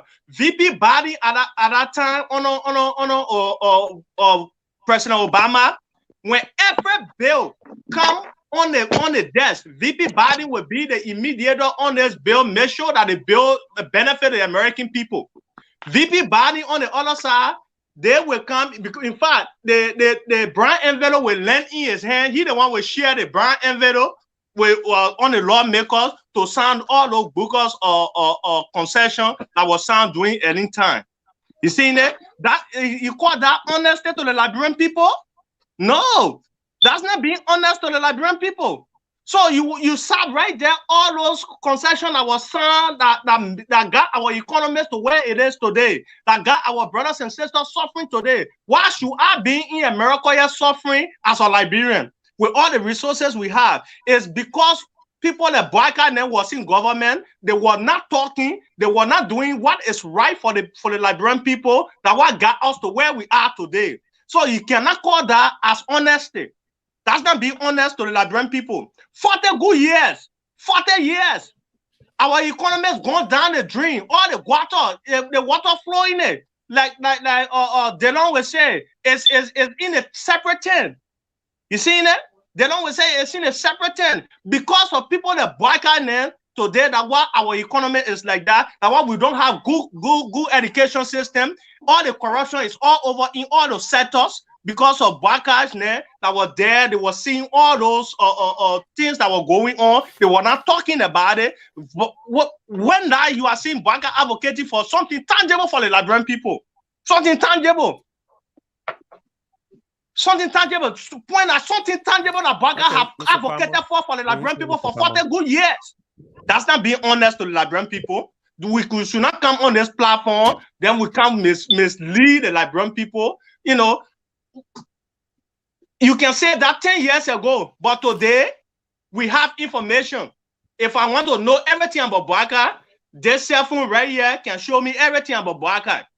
You know, we have information to our disposal. When you were generated back then, you could just go and people will believe everything you will say on the radio station. But today, I can fact check everything you will say today. I can fact check it whether it's right or not. You know, now what I say, this generation right here is the generation that's supposed to uplift Liberia. We should not sit here and mislead our people out there with information that is not right. When Boakai was sitting down there, everything he was enjoying, because all the corruption money he was enjoying it. As president of the Senate for 12 years, you will say 12 years he was a packer. The first year, corruption was there, he saw it. Why he couldn't resign? Why he went the second year? Is that being honest to the Liberian people? Is what you call honesty to the Liberian people? All right. We don't want that. That's why Mr. Kumi is here today to make that changes. That why today you see him going against Mr. Kumi today, because Mr. Kumi said when he get there, he is said, people say he corruption free right now. There will be audit done on him, and he will be indicted, because there is no constant audit is done on Boakai for 40 years in service. There's no constant audits done on him. That's why people here today knocking their chest saying Boakai is there, Boakai is that. Thank you so much, Mr. Nyah Vululle. So, well, if you're following us, you are on the Logan's Hour. All you need to do, put in your questions. Or if you cannot put in your questions, we have the number. You can call in as well, because I know it's getting hot from the comment section. I see people going back and forth. So the number is here, 401-359-5072. You can call and ask your question to each of the panelists.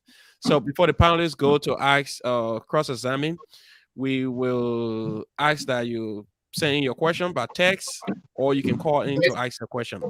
So we'll go back to Mr. Palmer, because he just joined us. Ask that you send in your question by text, or you can call somebody get volume. Somebody playing it in the background. All right, Mr. Palmer, go ahead. 2 minutes, please. Mr. Logan, I sometimes wonder, how do the common people give that information out, whether it is not factual, and they don't even know the means of disseminating the information.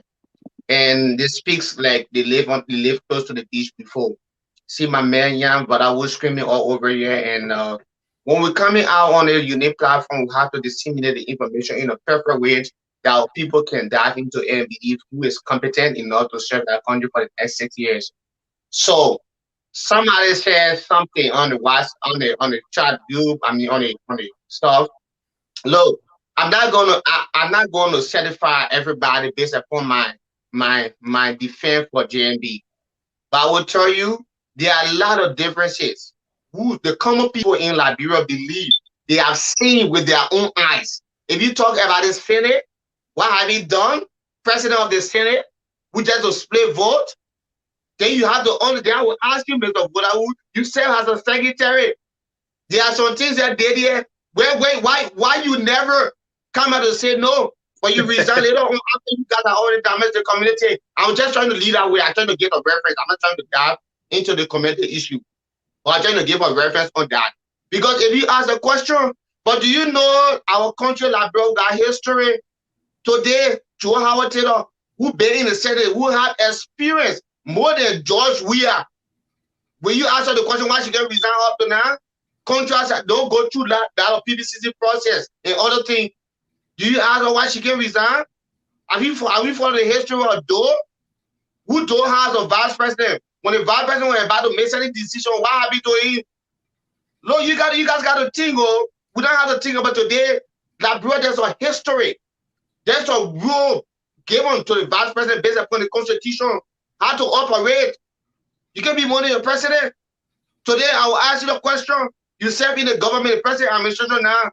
What Mingo doing? What she doing? Why she can resign? I try to lay the basis so you can understand. So you guys don't understand governance because you're coming from the corporate sector. So you get jumped into Liberian politics. No, It doesn't work like that. It's a process. Everybody has their constitutional right. JMB has his right. He has a function, which of course he implements. He did a part. You ask for the contribution. You have the Nyah County land dispute that today the present government are fighting on. You have a lot of things he did when he was vice president. There are a lot of things the guy did. It's just because politically you got blind. You're not seeing the reality. Politically you got blind because you only believe in JJC. We believe in who is competent, who have been tested. Character matter most. Integrity matter most. And that's why you see young men like me. Somebody asked me from the ANC camp, why young men like you supporting JMB? I said, because I don't want to be the JMB. I want to be more than JMB. I believe in JMB. Or may, quote unquote, you are saying you work in government for 40 years. You have been tested. You have seen made on ladder. Today, corruption, you're talking about LPRC. Just came on recent time, a few months, last year.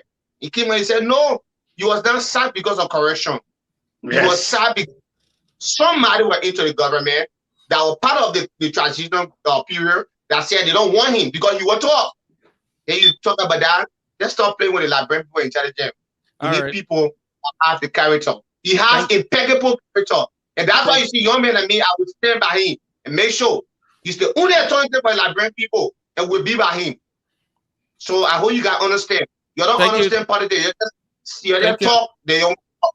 Thank you, Mr. Palmer. So we will be going to our online viewers. If you have questions, you can post your questions, and they're going to address your question as you post them. We have the first question here from our brother Amos K. Kennedy. He said, my question goes to all. Can Liberia move forward with imperial presidential governance system? So it goes, everybody, anybody can address that question. Okay. I believe that imperial presidency is something that is also killing and damaging and eroding the country. You know that thing that happened way back in Tottenham time? Everybody just bootlicking the president, and whatever the president says, I mean, is Lord and gospel, and that nobody should speak against the president. I say it is wrong. The presidency can look like a loaded gun. We can give too much power to the president. We should somehow try to see what we can be able to erode or exfoliate some of the responsibility of too much power to this presidency. Yes, everything can be about the president. Oh, whatever the president says, I mean, it's Lord and gospel, is correct, and we all should just be angling with the president. No. We can have alternative view. You can differ with the president. That's what I told you earlier.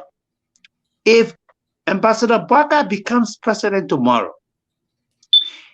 and he begins to take the action or the decision where he will begin to demolish his structure and rebuild it, you expect that I will defend him? No, I will not do that. No, I will not do that. Because my conscience tells me that that is wrong. So what we're defending today, we should be able to defend it tomorrow. If it was wrong yesterday, it should be wrong today. Let me pause there, and that, I mean, is my response to that. The imperial presidency is wrong. Yeah. Okay. Just to add to what the brother just said, that's why you see JMB always comes out to tell people this country is rich. We have to use the country resources to benefit the people. The country is for the people because it is their resources. And that's why people come out and say, how will you prosecute certain people? Why do you think today, Mansell has a vice president for president 12 years? Why do you think she afraid of the man to replace her? It's because she knows the man have worked in so many sectors. And he went there and he straightened the area. There is no corruption. All the ANC people can say, the city people can say, he been in government for 40 years. That's all they can say. That's their thing. So because of that, the man is very easy to sell. And even George Weah today, he knows that people believe in this man. And this man, when he comes to power, you'll be able to go after. The question say, Imperial, the president, when the man comes to power, the George Weah administration, there will be questioned. And the power, we will see our best to minimize the power given to a president. Because president has everyday authority based upon our constitution. They have too much power. That's why you see someone in the Fred House with 70 branches of government. You have 3 branches, Vululle will take 1, or probably they take 2. Do you understand? But our country is not supposed to run like that. It's supposed to run in a peaceful way that the citizens have the right to see how best their country can be structured. That's why you see Eddie in front of JB, and JB speaks volume. You speak out, and you're willing to prosecute anybody that phone call within your government. You willing, and that's why we're standing by him, because we have believed in his track record. I'm not a travel person. Somebody said I being a travel person. No, I hear from San Jose people from local. How will I be a travel person? Just address the question and don't focus on those commenting, because no. Somebody said you gotta clear that you know, mindset theory is what matters most. So sometimes when you lay in your basis, you gotta clear the contradiction, the way people think about you, and lay into your view. So that's how it goes. So I'm now a travel. I hear Sano and you hear from local. What's the difference? JB has everything that a good president need to have. And all right, let me. All right, go ahead, Mr. Vululle. Address that question. Before I go to the question, when the JMB realized that our resources can benefit the Liberian people after 40 years of service, when did he realize that our resources can benefit the Liberian people? When? No, I'm not saying you should answer that question now. Let me. I still get my time. All right. You say you want to be more than JMB, brother. You be more than JMB will be Myanmar, because JMB sat there mute and enjoy the corruption that been going on in government that got our country to where it is today. That we're crying that Joria did make the country like that. You know, JMB contributed to that. So. Because of his quietness, he's not talking. He been parked in the garage throughout his life. His whole service in government, he been parked. He been quiet. He not talking. That what got our country like that today. So he be more than JMB, one of me. You with me, one of me. People like me, and you will face hard time, my brother. You will face hard time. Just you know. All right. Going to the question. Going to the question. Don't. I am talking. I'm talking, sir. I'm talking. Going to the question. That's why Kumi said we not just need to focus on the presidency. That what we get our legislature is there. We need to encourage our voters in the country to vote most competent lawmakers that will challenge, that will hold the president accountable of some of the things he does. Some of the bill that the president brings on the table in the house, it should be questioned. It should be scrutinized. It should be, but if we encourage our voters to start voting good lawmakers, it will be okay. Now, what Kumi preaching? Kumi said that all the time. He take the mic, he faced the camera. He said that. He says not all about the presidency. We will also encourage our people to vote competent lawmakers that will hold the president accountable. Thank you so much, Mr. Vululle. So that was just a question about imperial presidency. So the callers don't want to know about what your candidate can do, what the other person candidate can do. He only asks a question if Liberia can go forward with imperial presidency. So it was nice that everybody attempted to answer the question the right way. So anyway, I thought Maki was asking a question, but I don't think the question for us. Yeah, Mr. Yan Bolowu. Yes, you can DM me, Maki. He said he has upload some tip. So DM me if you upload that tip. I can I'll play it first on my phone, then later on, if I feel it's good for our viewers, I will play it.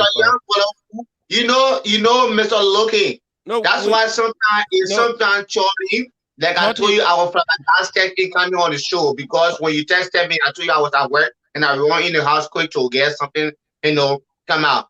People like young Vululle don't even understand. They don't even know. You address Mr. Vululle. Just wait in a second because I know Mr. Vululle on a partner just he having internet problem because he was in his car when he joined us. So do you now you're about to massacre Mr. Vululle, but you're just no.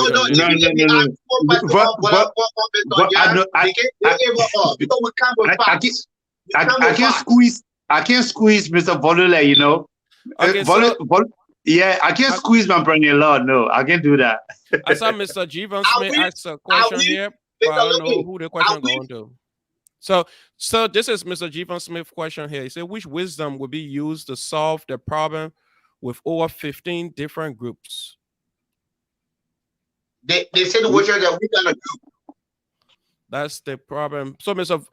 Smith, when you're following, can you just break your question down? Yeah, but you don't just ask them for the kind of groups. Which kind of groups you talking about?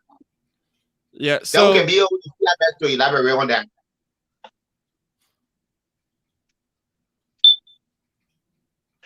Okay. All right, so somebody asking a question here. So the question go to both of you. Steve Vululle, he says, so to you guys, which one of those two guys is corrupt, JMB or ELBC? Well, for me, with that question, JMB is not corrupt, and Mr. Cummings, he has never worked. We didn't dig deeper into the private sector, in the corporate sector, right? But it's on the internet, control. Are you getting me? Yeah, I'm hearing you. I said, but you can search it on the internet as well. So yeah, Mr. Cummings have worked. Mr. Cummings was consultant within the Eden government. That's why sometimes people say he didn't work in government. He was consultant within the Eden government. Okay, and that particular sector came up with some wrong information audited by John Molu. Okay, and that sector, if you were part of that sector and that sector fund, and there was misapplication of funds, and at the end of the day, again, every one of you part of that board or on the board, you both were corrupt. So if you talk about we both of them corrupt, corruption is something that when somebody found guilty, you audit them found guilty. I think Mr. Cummings would be the one. All right, so let me say something to that. All right, go ahead. I would say JMB is corrupt in the sense that JMB sat in government for 40 good years, enjoy government or the taxpayer money, while he saw other people corrupting the system. He said nothing about it. I work with government here. I know there's something called reporting. If you see something and you not report, and later on we find out that you report, that one of the things you get fired for quick into government position. JMB saw all the corruption that went on in the system. He said nothing. Up to this time, JMB crack a tick on any of those corruption. So in that sense, JMB is absolutely corrupt. I would say that. Okay, so to you, Mr. Akoi, you care to address that question? Yeah, okay. And I mean, when we speak of corruption, we can put it in context somehow. And technically as I speak, I don't have that fight to say, oh yes, Mr. X is corrupt or Mr. Y is corrupt and the rest of it. But if we placing it under several lenses and looking at it as an octopus with several legs, of course we can say this, and then we can speak to that. The thing is, Ambassador Cummings has been out of the country, and he came to the country 2016, right? He came to the country 2016, and we see technically that Ambassador Cummings really and does not really have the grassroots politicians, and it's not politically grounded. When it comes to Liberian politics, entering politics in 2016, and and wanting maybe wanting to be president maybe in 2-3 years. I don't know. So what some of us are really saying, Mr. Cummings, yes, and the best you can do is to hold on so that you can be politically grounded. And so his ability, his average for power, I mean, is increasing and is fresh and ever more and continue to just move forward. And this junior or young brother, and it's not really looking up to say, oh yes, I can be second tomorrow so that I can be able to learn. No. I'm coming. Yeah, lead a man. So that I can be able to learn, so that I can be able to learn and move the country forward. In my own context, if I will see his average, if I will see this avalanche for power, if I will see this greed for power as a form of corruption, then of course I will say, oh yes, this is a form of corruption on the part of Ambassador Cummings, and it's just better that he killed that desire and see what he can be able to do. Come second to Ambassador Boakai so that come in 2023, we can be able to give and Ambassador Weah, his one tenure, and so that he say goodbye to Liberian people. Thank you. Okay, so we have a question here from JRIZ. You addressed that question already. So let's go to JR question here because we have limited time. Right now we have just 20 minutes to go. So let's get a question from JR. JR question is this. I will read JR question. JR says this is for JMB folks. So this question is directed to JMB folks. In 2016, former employees of the National Lotteries requested payment for JMB office because he had oversight responsibility. He cannot take care of a nation when he failed to handle such small group of people. What are his achievements from the National Lotteries? Okay, Mr. Logan, is this a question or a statement? It just end with question mark. Look at the middle of that question he quoted on. He said he already take a side. He said, how can he take? Yeah, but Mr. Logan, read the question. No, but you are speaking to people who understand English. Yeah, but too, he laid his premise before his question in the end. He said, this is for JMB folks. In 2016, former employees of the National Lottery requested payment from JMB office because he had oversight responsibility. How can he take care of a nation when he failed to handle such small group of people? What are his achievements from the National Lottery? Okay, Mr. Logan, what's the information? What's the letter? What was when the protest took place? What's the communication saying from it? Because it's on the screen. There's the man who he just came from Liberian recenter. And there's a man, this question coming from the commissar. There is no factual information. He already told sir, I can make control of country, get control of someone's sector. You started telling me how come you that too? It's related. If you can answer the question, then pass it on to Mr. Akoi because it's for the basically, the question keeps to everyone and I try to give my own side of it. It makes no sense. There's a man who don't even understand Liberian what they were Liberian yesterday.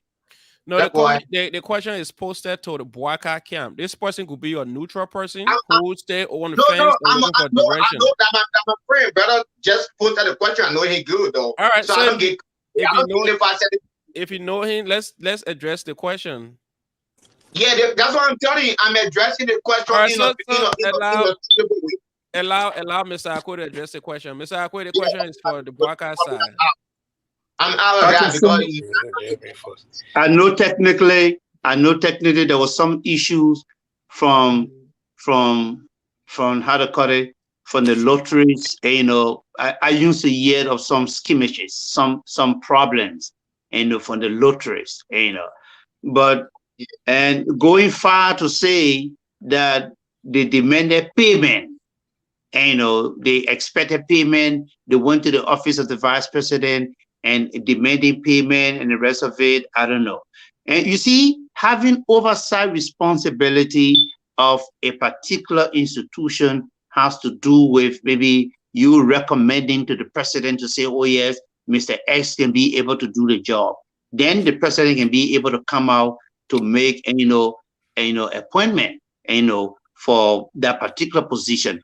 And that was the case. I think it was one colleague who was brought forth, and the presidential leave really gave him the job or so as a result of some recommendation. Look, my brother, again, it goes back to people's own attitude, behavior, and what they think or what they say that they want to do.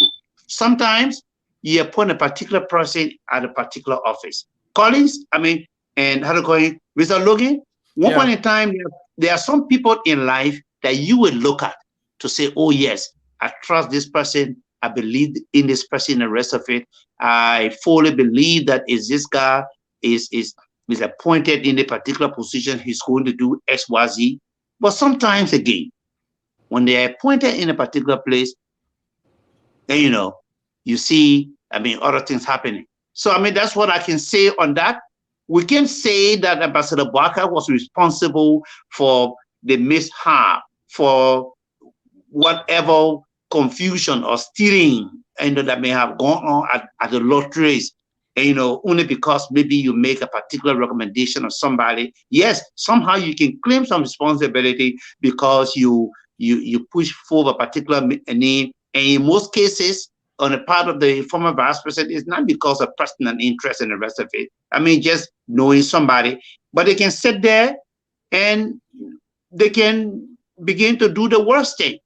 So the only thing we can do is to see how that person can be booted out and changed. That's what we can be able to do and move ahead with that entity. The similar thing happened with the LMA. The vice president there was too much case or issues from the Liberian marketing. So the vice president also has oversight responsibility on the LMA. I know of some of the things that used to happen there, but most of these issues and the rest of it, like with the LMA, he will call them and they'll sit down to see how well they can be able to resolve and settle the issue. And sometimes that face the fight. It used to be really hard and difficult. That's what I can say on that matter. Thank you so much, Mr. Akoi. Oh, so Anthony Gaye is back. I think he has. Sorry, man. I kept getting a call from Liberia. I didn't know the number, so I decided to answer, and it was somebody very important. So that's true. Anthony Gaye is back. Anthony Gaye is back when we have less than 15 minutes. Yeah, man. I had the ground for you. I had the ground. Don't worry. No, but listen. I personally asked somebody to a question you couldn't answer. I personally asked a GMB question you couldn't answer. You are a journalist, right? There is a code of ethics of journalism. If you have come across it, that's fine. If not, it's called an SPJ. I recommend that to you, and so you can look at that code of ethics. There are about 15 pointers there. You'll find very interesting. SPJ, S as in Sam, P as in Paul, J as in Juliet. All right. I want to recommend that, and I'm doing it not because because you supporting JMB. I'm doing it because I've seen that you say Liberian journalist, and I think it will be a good article for you. Not an article, and that's what and that's what I kept emphasizing and pounding that some of us are really constrained to come on this show to do or say exactly what is it. No, let's face the fact. That's why I kept saying that we are constrained. We are pushed somehow because our country is about to go to another round of election. Good. And technically, I'm coming. Though somehow I may not be very active in the media, in mainstream media anymore, but somehow that's what I kept saying, that we are constrained to do what we are to do because our country is about to go to election. And we want to provide the necessary information for our people.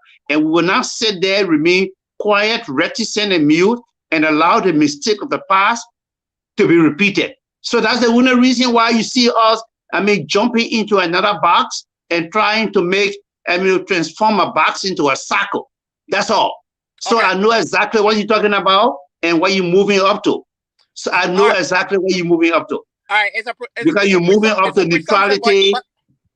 You're trying to move up to neutrality and the rest of it. Yeah. So here's the thing. So here's the thing. I am a millennial, right? I am a millennial. I cannot, in my own judgment, in this 21st century, see JMB as the alternative to Liberia's problem. Liberian, the population of Liberia today, that 5 million people they talk about, I can tell you 65% of them consider young people. And if you want to break it down into youth and young adults, then we'll go down to 44% of those people are considered youth, and at least 19% consider young adults. All right? But here's the thing. JMB is more of the same. He's not going to bring any robust idea today to move the needle. Let's be honest here. What he knows, what he can do best, that's what he has done in the past decades. Nothing out of the ordinary that JMB can bring to the table today. Nothing out of the ordinary. He's not innovative. He will not promote technology. Currently at the University of Liberia, no computer science courses is offered at the University of Liberia in this 21st century. Do you understand me? But at the STEM school, the children are writing codes. They are coding now. They're learning how to code at the STEM school. Programming language. Programming Python. C++. Not C++ yet because they're still young. They're still learning basic Python. You know, I got to use the jargon because I'm from, IT background. So yeah, I can use the jargon. But I'm telling you, when the real government tell you that, the University of Liberia is digitized, tell them no, it is computerized. Because you know what digitization is? When something is digitized, that means I can sit home, scan my check from home, and go straight into my bank account. I don't have to carry the physical check to the bank. That's digitization. It's digitized. We have that here. Nothing in Liberia is digitized. It's computerized, right?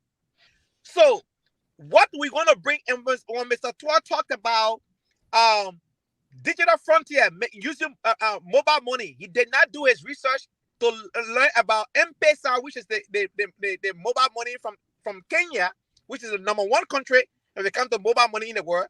The M stand for money, and the Pesa mean money in Swahili. So they call it M-Pesa. Before M-Pesa was launched, there were about 48 bank branches. 48 bank branches across the country.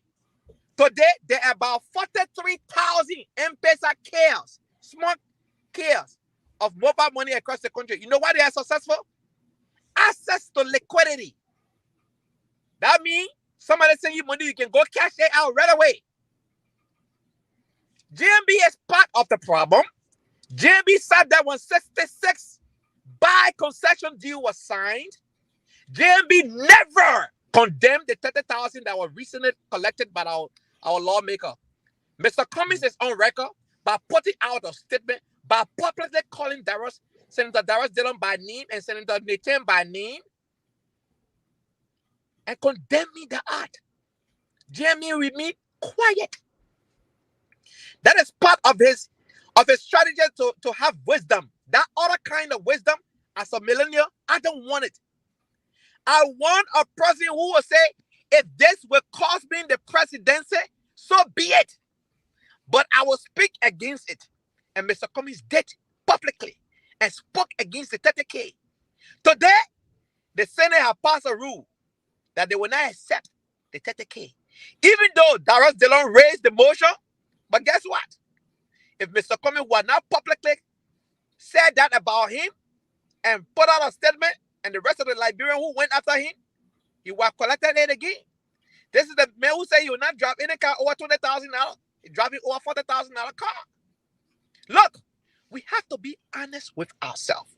The truth must be told unapologetically. If you're a Christian, you got to understand on the foundation we stand. And Joshua chapter 24 verse 15 say, if you think serving God is undesirable, then choose ye who you want to serve. But for me and my household, we will serve that Lord. Right?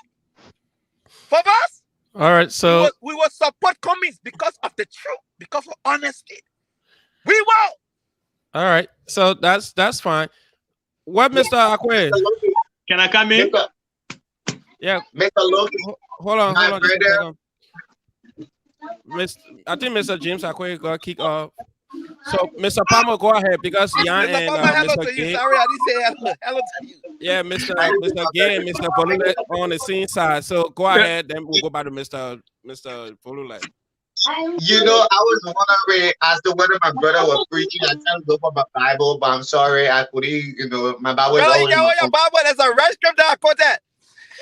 But I think my brother he just said it all for he and his family, and he quoted the scripture based upon the population, and everything he said was all about me and my family. That's why he ended out with the scripture. No. It was a condition laid out. You have to live with what you decide. Live for your decision. So that the decision we made a decision to support coming, so we can live with it. Whether it's a right choice, but we know it's a right choice. That's what we say. Be better, we can sing together, we can talk together. No, I'm sorry, but you misquoted me. Yeah, go ahead, Hottie. Well, you say, let me say my own, now you can give me care. Because I have some questions here. It's about to get hot. I have one question, but it's an audio that somebody sent me it's for the Cummings camp. Then the person that asked the question about the lottery, the person sent documentation as well to back the question. She said the question wasn't well answered. So go ahead. Hey, let me say this to you, Mr. Logan. Say this to you, Mr. Logan. All what my brother said, I listened to him attentively. I gave him the time he elaborated. But the issue about it is the changes. That's why JB have young folks like some of us and the rest of the other guys. Everything cannot be done directly by the president. All the time the ANC, the CFO come out and say he old. This man is old, but he has the experience. He's capable and competent of working with young folks to introduce you that Mr. Gaye. You that Mr. Gaye. You can be introduced to come on the camp of JB if you're president. Okay? The idea you have, he can work with you. It's not about one person. It's unity. It's about teaching. It's about who is competent and having an idea. We can't keep making the same mistake. Today, the mistake we made in 2017, that's why it affected us. And that's why you see the people trying to say like the mistake they made, they cannot repeat that mistake. That's why they need somebody who is competent. And this man could do tell you that we can use our resources. Do you know I believe you're in Indiana, right? Am I right? I'm in Pennsylvania. No, in Pennsylvania. Okay. Yeah. Okay, Nyah is in Indiana. Do you know how much Indiana get the acid metal every year? You know about that? On the iron ore? You didn't even know. Indiana, the state of Indiana gave the state of Indiana gave acid metal for iron ore. $3 million. Check it up. The state of Indiana. So we can use the resources to build our economy. All those things you say, I accept it in good faith. We will need people like you guys to come on board. But we need competent leaders who are team. If you say you worked into government for 40 years, 25 years, 50 years, understand the knowledge you have and how we can maintain our resources. Guys, that's one noise. There's nothing more to say. You hear me? Thank you, Mr. Palmo. So can I just you 30 seconds all before right, we go to the question? 30 seconds. All right. Yeah, you know, I hear the JMB folks here tonight keep talking about competent. JMB is very dishonest to the Liberian people, and I will say that for 40 good years. Again, when to the Liberian people out there, when the JMB realized that our resources can work for us, when JMB is very dishonest because he enjoyed the corrupt money, the corrupt system. Because of the system right now, JMB enjoy the system being the way it is now. You know? So we don't want that type of mistake to happen. That's why we're here tonight, to educate our brothers and sisters who are on ground are doing the voting. That's why we're here to educate them, to let them know that JMB is not a solution at this time. You know, JMB is not a solution. The solution right now is Alexander B. Cummings. the man with the integrity powerhouse of the country now, the man with a vision that will take the country from where it is to a better level. The man that will bring the educational system to the standard we want. The man that will bring our justice system to the standard we want. The man that will make the country to be most exposed to most investors to provide more jobs for our brothers and sisters. You know, for our brothers and sisters to not be labeled as Zogo on the streets today. The man that will come and uplift the mental health system of our country. That's the man we're looking at now. The solution is not JMB. JMB is out of the picture. JMB enjoys the corrupt system. Mr. Vululle, you don't even understand. For the first thing, we have to tackle the causes of the problem, and we know how to mitigate the problem. Yeah, you don't even have no idea. Mr. Papa, you can't operate that way. Yeah. You gotta wait. It gotta be your turn. Yeah, we're gonna come back to you. I just mute you just to cool you down small. It's too hot. Mr. Akoi, are you okay? Yeah. Okay, so we will turn to Mr. Akoi because you know, Mr. Akoi, I know you've been following. You know what's the discussion is about right now. We are on Mr. Cummings and JMB when it comes to honesty and dishonesty. All right, there was this question I asked about the lottery, and you try to address the question, and the person that posed the question, the person sent this to you to verify if this is true or this is not true. I don't know if you can see it. Yeah, publish big that will read it. I know it's not clear, right? Because the person sent it. Yeah, just read. Just read the highlighter part. Just read what it says. So I can follow up a particular article. I know where it coming from. It came from All Africa. AllAfrica.com. So okay, I'll find it. Lottery S employee won salary arrears from VP office.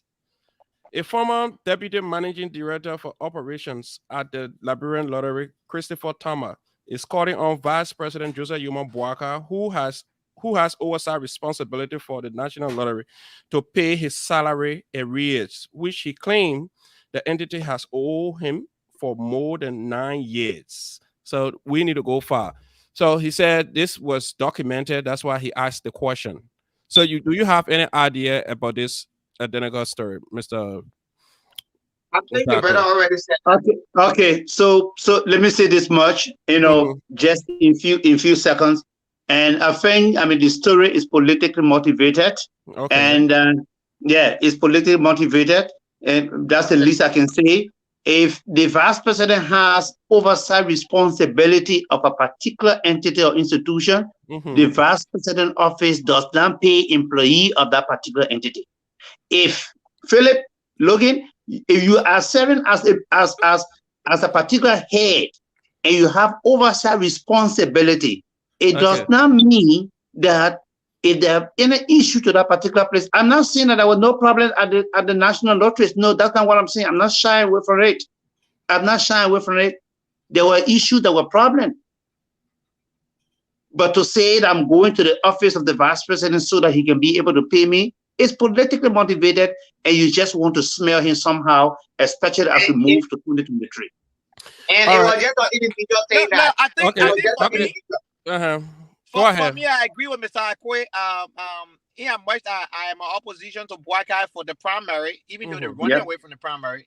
I won't take an article like that as a for its face value. So let's be, accurate, article objective here. Right? So for me, that's how I see things. I gotta put my journalistic cap on to read between the leaves here. But Go ahead. I guess we'll get maybe every 4 or 5 minutes. I hope maybe we can just run up and make our. Yeah, but we're not rounding up now. We got speaking on the topic. We will still be running up because I have a question for the ANC folks too. Somebody just sent a question. Correct. And this question goes to the ANC folks. Yeah, go ahead. Can we play the audio that came from the other end too, please? No, but there's a question here. There's a question here for the ANC folks. He said in 2016, Mr. Alexander Cummings had an interview with the late Mamadi Diakité Okay. And in that interview, Mr. Comey admitted of being struggling from what Yeah. Oh, say okay. Mr. The Comey issue of said that's why he had been yeah. struggling with the issue with Gaye or something like that. So I'm about to play the audio to just be clear. I didn't want to read what he's just. Oh yeah, I watched that so. audio live before the late Jackie Tay passed away. I watched that interview. Okay, I just gonna play the audio. Then you can tell me what you make of the audio. We all know about it. We all know about the audio. Play the audio. Okay, I'm about to play the audio. Okay. Again, we all listened to it before. So is it wrong to listen to it again? No, go ahead. Okay. We listen to it, and that means we can discuss JMB health issue too, right? Can you hear that? Let him go ahead and get discuss that. That's what happened last week. Are you hearing?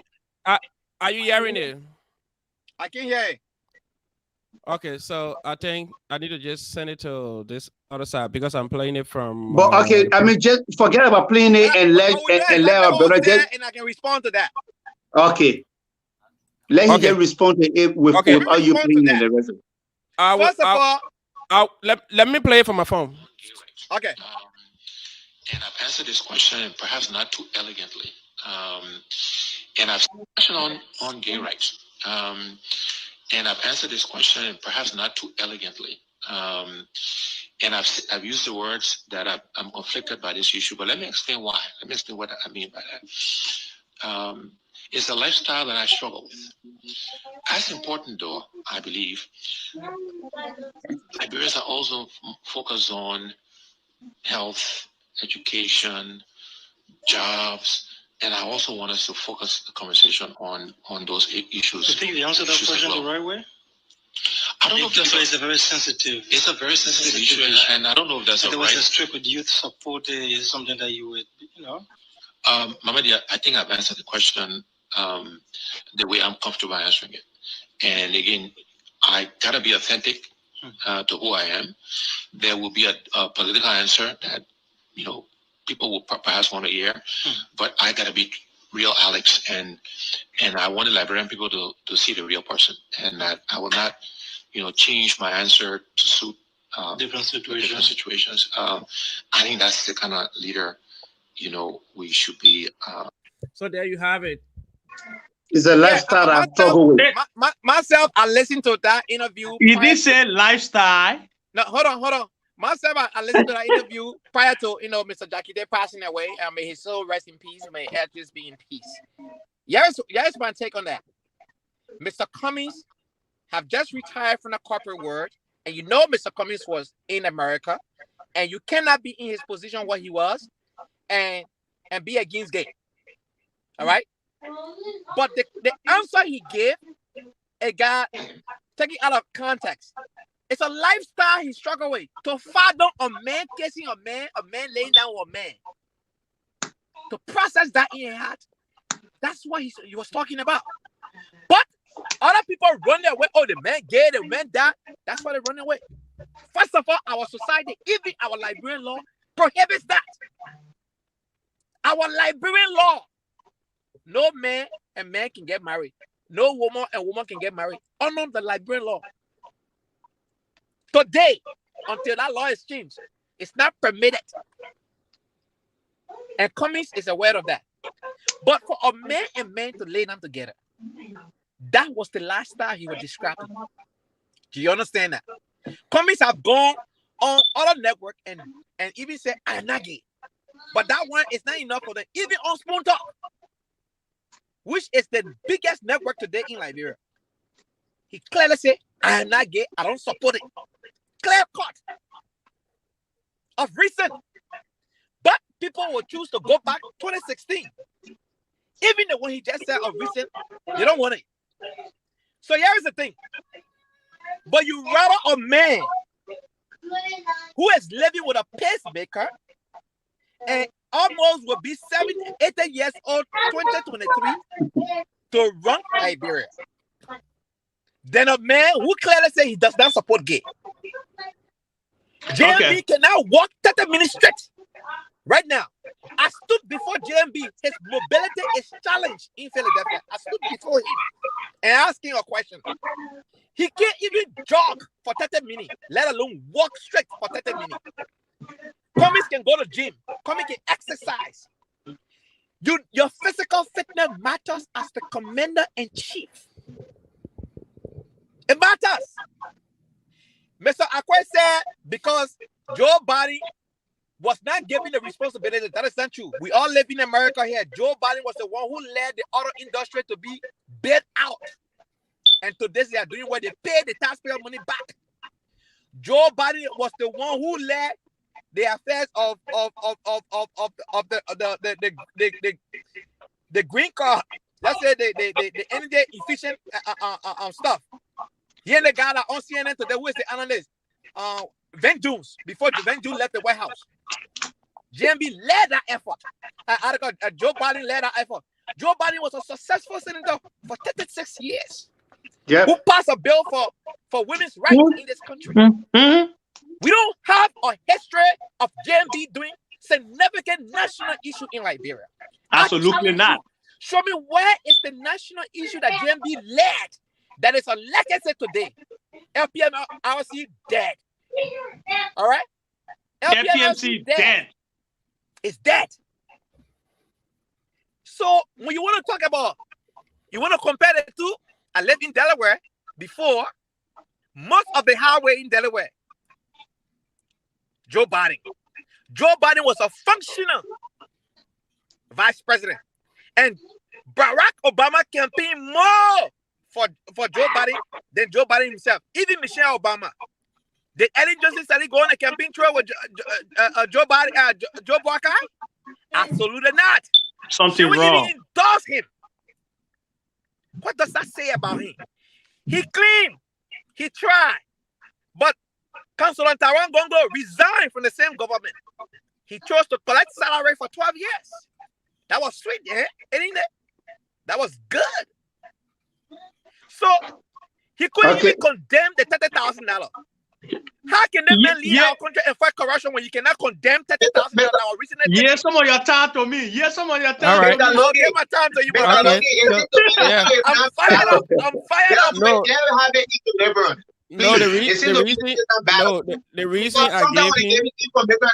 a contradiction between that information they are giving. And for me, I'm the kind of guy who I don't give my opponent a chance to keep on giving out rhetorics. Okay? You what rhetorics? No, Hockey, you will come by the you problem. You want to compare Joe Biden to I gave him the upper time because are you serious? He had to address Joe Biden.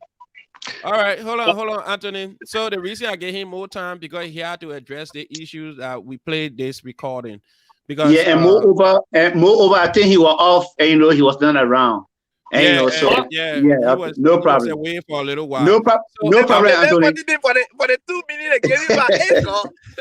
I will go to Mr. Nyah Vululle. All right, Mr. Nyah Vululle, you got straight 2 minutes. Then we'll go to Hoti Palmu, straight 2 minutes. I go to Mr. Akoi, straight 2 minutes. Then we'll go to each panelist to have their parting because it's already 8:06.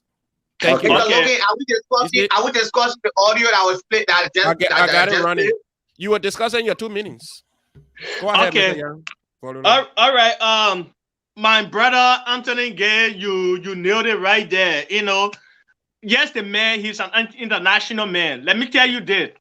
I'm a diversity and inclusion coordinator for the department with the state of Indiana. I know where Mr. Cummings coming from with that answer. It is a very sensitive answer. Especially for the person who vying for the presidency of a nation. He was struggling to answer that question because he didn't want to offend the other side. It's not because you are labeled a gay, it means you're not competent to do certain job, or it means you're not competent to do something. As a diversity person, I know exactly where he was coming from with that. So it's not like he's gay, but he was just struggling to see why people do such thing they're doing, the day like the brother rightly said, seeing man and man laying down together.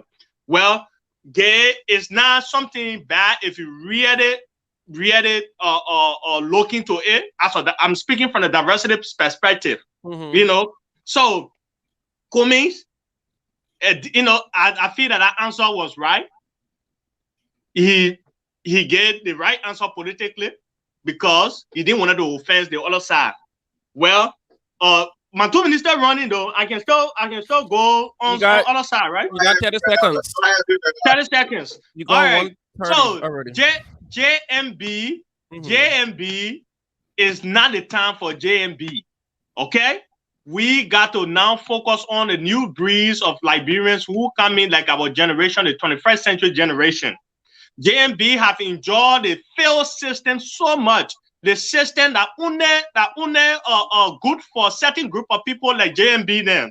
That's the system, and the system that failed the ordinary Liberian and favor the group that JMB found himself in. That's the system that JMB enjoys so much. And that system, if JMB is elected today, JMB will continue that system. And what that system do to us, that system continue to carry our economists down in the drain, in the secretary, in the Delon tune. Learn in 10 seconds, please. Yeah, in the Delon tune. So, JMB people, you let reverse our thinking to the 21st century thinking. This is the 21st century thinking where technology every day we work on things advancing.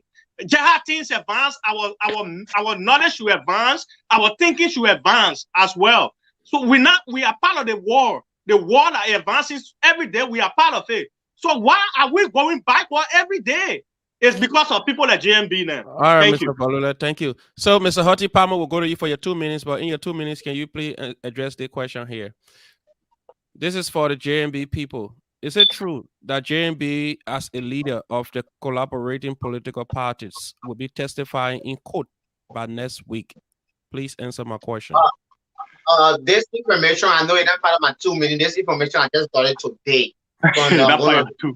Okay, then you can just disregard and go straight to addressing your 2 minutes. Yeah, no, let me just know. The question was asked to JMB people, Mr. Akoi, myself here. So why I'm trying to use my 2 minutes, I just want you to understand I'm part of my 2 minutes. It just got to me today from a journalist who were at the party headquarters today, and JMB has some fruitful meeting, and the meeting came out successful. And Front Page Africa runner with the information said JMB or Yombly, one of them will be able to testify. Check it out. Go there, go check Front Page Africa. They have the information. They say only JMB. We say one of them. They are not selected. So I hope that question is answered in a perfect way. One of them, JMB and Yombly, because it had to do with collaboration. Okay. 2 minutes. Start now. Yeah. So Mr. Nyah, sometimes I continue to say, we don't understand.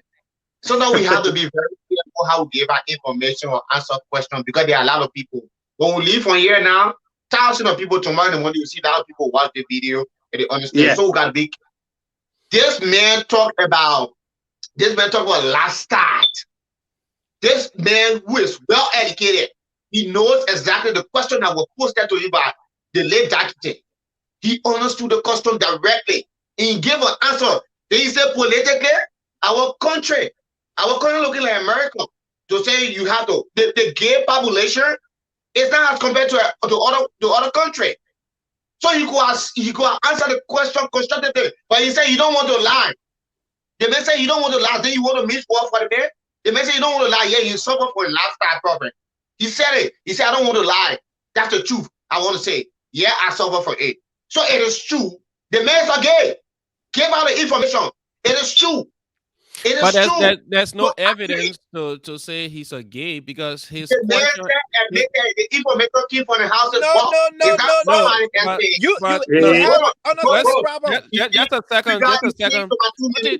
Just a second, because what I heard, he said this is something that I'm conflicted with.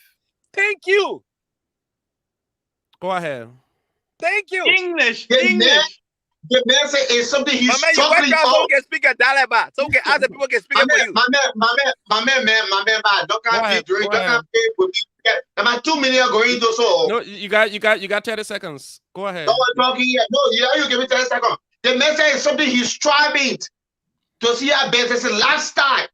The secretary say, you know, a lot of to saying it. It's not my big brother a chief of officer saying it. He said it's a lifetime he struggled to see how best to continue it. He said political thing. No, he said how best to continue. He said the lifestyle is struggle with. Brother, man, I'm trying to control this show back. But you trying to put words in the man's mouth that he didn't say. They come people in the eat chair hall. Not chair hall, yeah, my member. I give it chair back. Yeah, but you can't distort somebody else's word. Hottie, the thing is, the question was posted to the comment scam. Correct. So I want the comment scam to address. No, you get a video. We should answer the video. We should respond to the video. No, the audio, rather. The person that played, the person that sent the question said it was for the comment scam. Let one people ask the question for the. You give the people 2 minutes. You give them under 2 minutes. Let me go ahead and respond. But you chose to complete on your 2 minutes instead of making your point. That's wait. Mr. Moderator. Yeah. Mr. Moderator. Yeah, let's be a bit civil. You know. The message of laughter is strong on. We understand. Mr. Logan, you understand the meaning of that. It's a lifestyle that I struggle with. So it could I struggle with. Ways. So that's what I'm saying. So what does that mean to you? No, so struggle is a lifestyle. He understood the question directed I will ask for Dakite, the late Dakite, right? Okay. So that's why he gave the answer. The message, you don't want to lie. The message, you don't want to lie. It's a lifestyle he struggled with, meaning a part of him. It's something he evolved into. It was not political rhetoric for giving out. All right, it was so not. Then I mean, everybody's seeing it from different lenses. No, that's the factual information the man gave me. So if that the kind of man who believe in who come from the corporate sector get that kind of lifestyle will give up. I want people today we are crying. We have a pandemic. We have a so-called pandemic. Are we going to have a gay pandemic in Liberia? No, let me say this. Let me answer that to you. It was under the UP government gay collaboration. Are we going to have a gay pandemic in Liberia? It was under the UP government, under rhetorical, or you gay collaboration increase in Liberia. I'm asking you because you're trying to sugarcoat the man word. You seem to be trying to be sentimental. No. You see, the reason why I try to just address this thing because we are on a national platform that other people, other places want to see this. He said he's conflicted with that. That's a left side that he struggled with. So if you ask me, if you ask me a question, that identical question in this 2022, he will not address it the same way. You're not addressing it the same way. Because hold on now, Mr. Logan, he has learned that he heard. Hold on now, Mr. Logan, don't stop with me. He has learned that people use that against him. And which of course he understood that people use that against him and making him lost in other vote. Right now. Hold on now, my man back, Mr. Gaye. Mr. Gaye, that my man. How do you take it easy, small? You know, I will give you the time. You get too emotional. The reason I'm saying this because no, I'm not telling people that. You know, when it comes to our country, we have to get the right leader. It's not people that are going to damage our country. Our country is polarized when it comes to Zogo situation. Are we going to are we going to create another pandemic for our country? No, but the United Party breed gay people. The United Party breed gay. And the United Party popular love gay in the world. Okay, I go to Mr. Akoi. The reason, Mr. Akoi, just a second. The reason I was trying to say that because you see over here is different from back home. At the time Mr. Cummings went back home, he just came from the corporate world. Thank you. This America, when you address that question, the way he addressed it, people will analyze it. You see, people will sit and discuss the issues. But back home, you know, our people, they are not educated to that extent. So when somebody says it is something that I'm conflicted with, there's a lifestyle that I have been struggling with, so they just assume that you already doing it. Are you sugarcoating exactly? My brother, come on, stop it. Because I listen to him, I asked that question to him on Spoon TV. And he addressed the question the same way. He condemned it. So that's why I just want to be sure that Mr. Loki, you will not understand the time he would have made and make that man condemn it on Spoon. We done. Let's move on. What my point is, the man condemn it on Spoon. Let's move on. I really don't want us to be too political. You got nothing to offer that I think you want the wrong way. Because the issue here is promote your candidate. You got that well. Your candidate got nothing to offer. Promote him. That's all you gotta do. The man hold on, man. I get everything. Okay. I got a base that up. Okay. I go to Mr. James Akoi. The reason I was saying Hottie because he is the author of his own book. I can be putting something that he go to Mr. You trying to shoot up for the man work. Mr. Akoi, go ahead. Okay, you know, let me say this But much. why you You mad? know, no, nobody. Go ahead. I don't think. I don't think anybody really mad. I'm muting You know, everybody. Go ahead. let me say this much. Vice President Boakai is an old man, and I mean that's the playbook that that folks from the ANC will collect and just run with. He's old, but what I can also say is that though he might be old, but he's ready, to move our country forward. Those of us who are even far younger than he is, trust me, he might be even healthier, than us. Under, the former vice president, if he ever becomes president, trust me, we will not experience the economy we experiencing now. The agricultural system will not be as it is. Education-wise, Mark Banner and others will have the money to be able to send their children to school and be able to pay school fees and the rest of it. Enrollment in schools will increase, and incentive for teachers, will be somehow high, where people will be encouraged to go to rural parts of the country to take up teachings. I listened to him one point in time when he said, it's better, teachers and health workers to be given higher wages. This is going to encourage them to see how well they can be able to take jobs, in the rural parts, hello? Go Giving them more incentive. The way you're breaking it down, so yeah, when you go solo, it just keep flowing. Yeah, okay, giving them, increasing in incentives for, and healthcare workers and teachers, so that they take jobs, in the hinterland. Boakai from the slum community, one point in time, he explained a particular story. His mother, was somehow disabled. And it was very much challenging for him. Going to school and graduating was not an easy thing. So I know very well that Boakai understands pain, suffering, and agony. So sitting at the helm of power and coming at the executive mansion, he's going to be able to pull the triggers that will be able to answer a lot of questions when it comes to the better economy, when it comes to healthcare delivery system in our country, when it comes to education, and when it comes to job creation and encouraging investors to pull into the country to, so that college graduates, our siblings, brothers and sisters who will be going to school, they can be able to graduate and have a job, so that they can be able to come home when they're coming home, and from work. The children will be able to run to them and say, oh yes, daddy is coming, and he's coming with some plastic bag in hand. So folks for the ANC, we have not come here to fight. We have not come here to bully one another. We have not come here to be bellicose. We've not come to fight against one another. Let's come together as one. Let's talk about how well, we can have that coalition and that we hold together, and so that we can give Ambassador Weah, his one term in office. And I know my brother Anthony, my brother Anthony Gaye joins me in that when it comes to that. So we have not come to fight against one another. We've come to share that idea, and that idea has to do with the country. What can we do collectively as a people to move our, to move our country forward?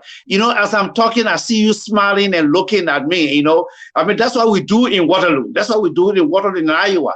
We engage one another intellectually. We discuss the issues, and that's how Waterloo is associated with the defeat of Napoleon Bonaparte. Back in history. So Waterloo. Yeah, Waterloo. Look, Waterloo. The Battle of Waterloo. Yeah, the Battle of Waterloo that led to the demise of Napoleon Bonaparte. So when you come to Waterloo, you have the reservoir of knowledge, the ability to think, and the ability to sit down and say, oh yes, this is good and this is better than the rest of it, and we can be able to use this particular equation and solve some of the problems, that are affecting our country technically.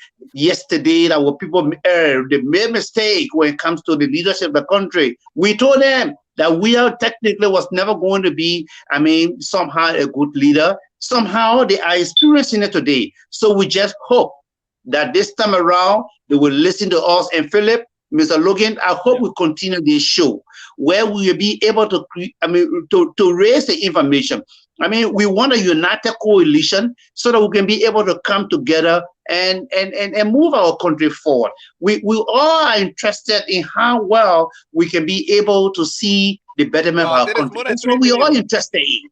That's what Anthony Gaye is interested in. That's what Logan wants. That's what my brother-in-law Nyah Vululle also wants. So let's move forward. Let's move. Thank you so much, Mr. Akoi. I have questions about the CPP, but due to time factor, we will not. I can answer it real quick with my 2 minutes. What is it? All right, so go ahead with your 2 minutes. Everything about the CPP. Yeah, 2 minutes finish. They got 2 minutes. Currently, we see the entire CPP is falling apart gradually.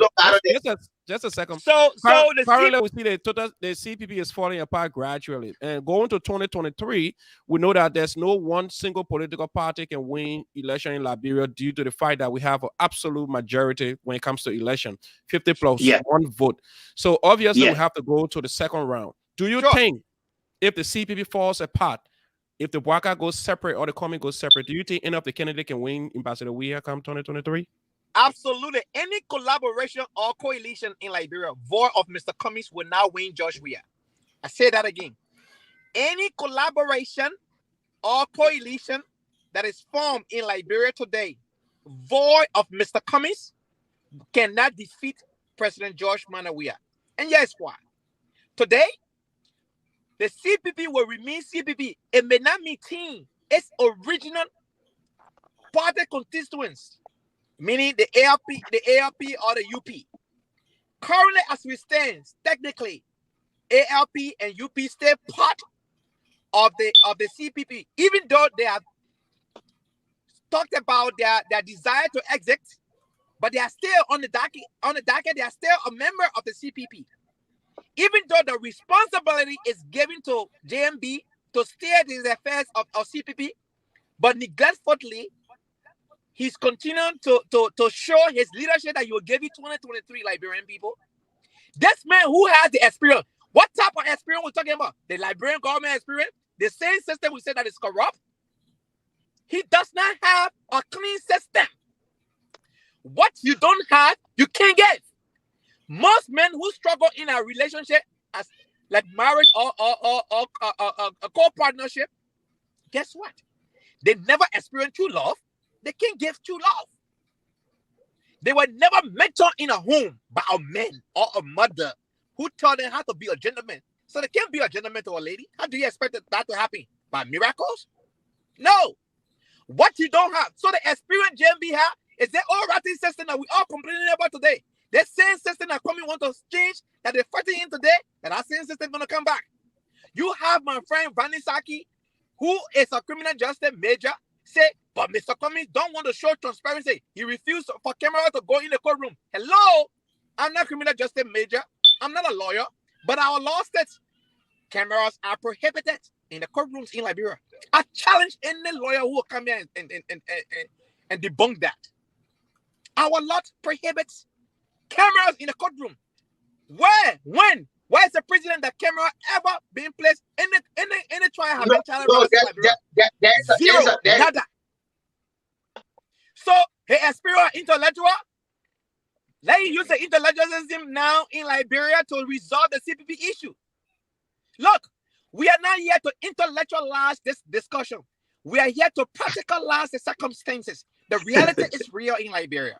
People are hurting. This system never worked, will not work, and it will not help us. I am a millennial, I cannot mortgage my future to JMB. JMB is part of the problem that got us here to begin with. JMB represents the past. George Weah represents the present. Cummings is the future of Liberia. That's the reality. Look, folks. That is very chopping to some of our guys. Look, that is very chopping to some of our you come in. He just any 2 minutes. I did not come here to entertain you. I came here to encourage you. I came here to educate you. I came here let Anthony speak. To share a clear contrast between the two. Cummings may have been called a stranger. Today, nobody can discuss any political issue in Liberia void of the Nyah Cummings. The Nyah Cummings have become the household name. He detects the narrative of the political spectrum today. All political discussion in Liberia circles around him.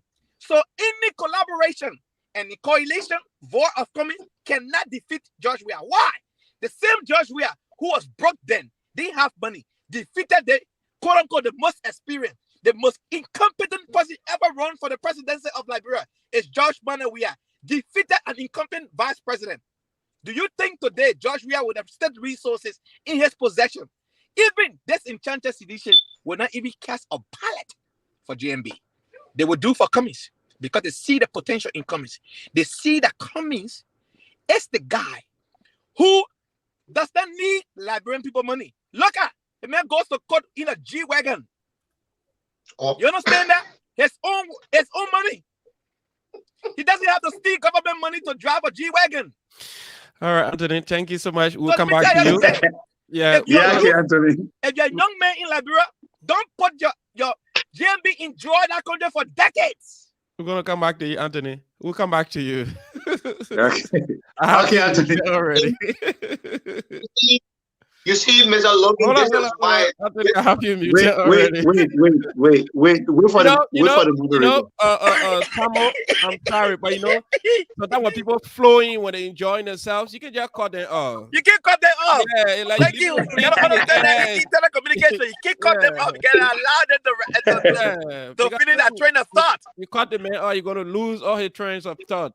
So we're gonna go to you, Mr. Pamo. Go ahead with your 2 minutes. I later for them when you Pamo run. Be angry. Look, I hope the coming fools will not interrupt me when I give you some information for the benefit of our audience. And there are a lot of people going to watch this show yet, and they're going to listen. So what's the other thing we should say for the benefit of our country and our people. So what we understand is, you talk about JMB benefit from the system. Do you know Cummings were part of the Eden Johnson Sadiq government? Have you done your study? Did not receive the salary.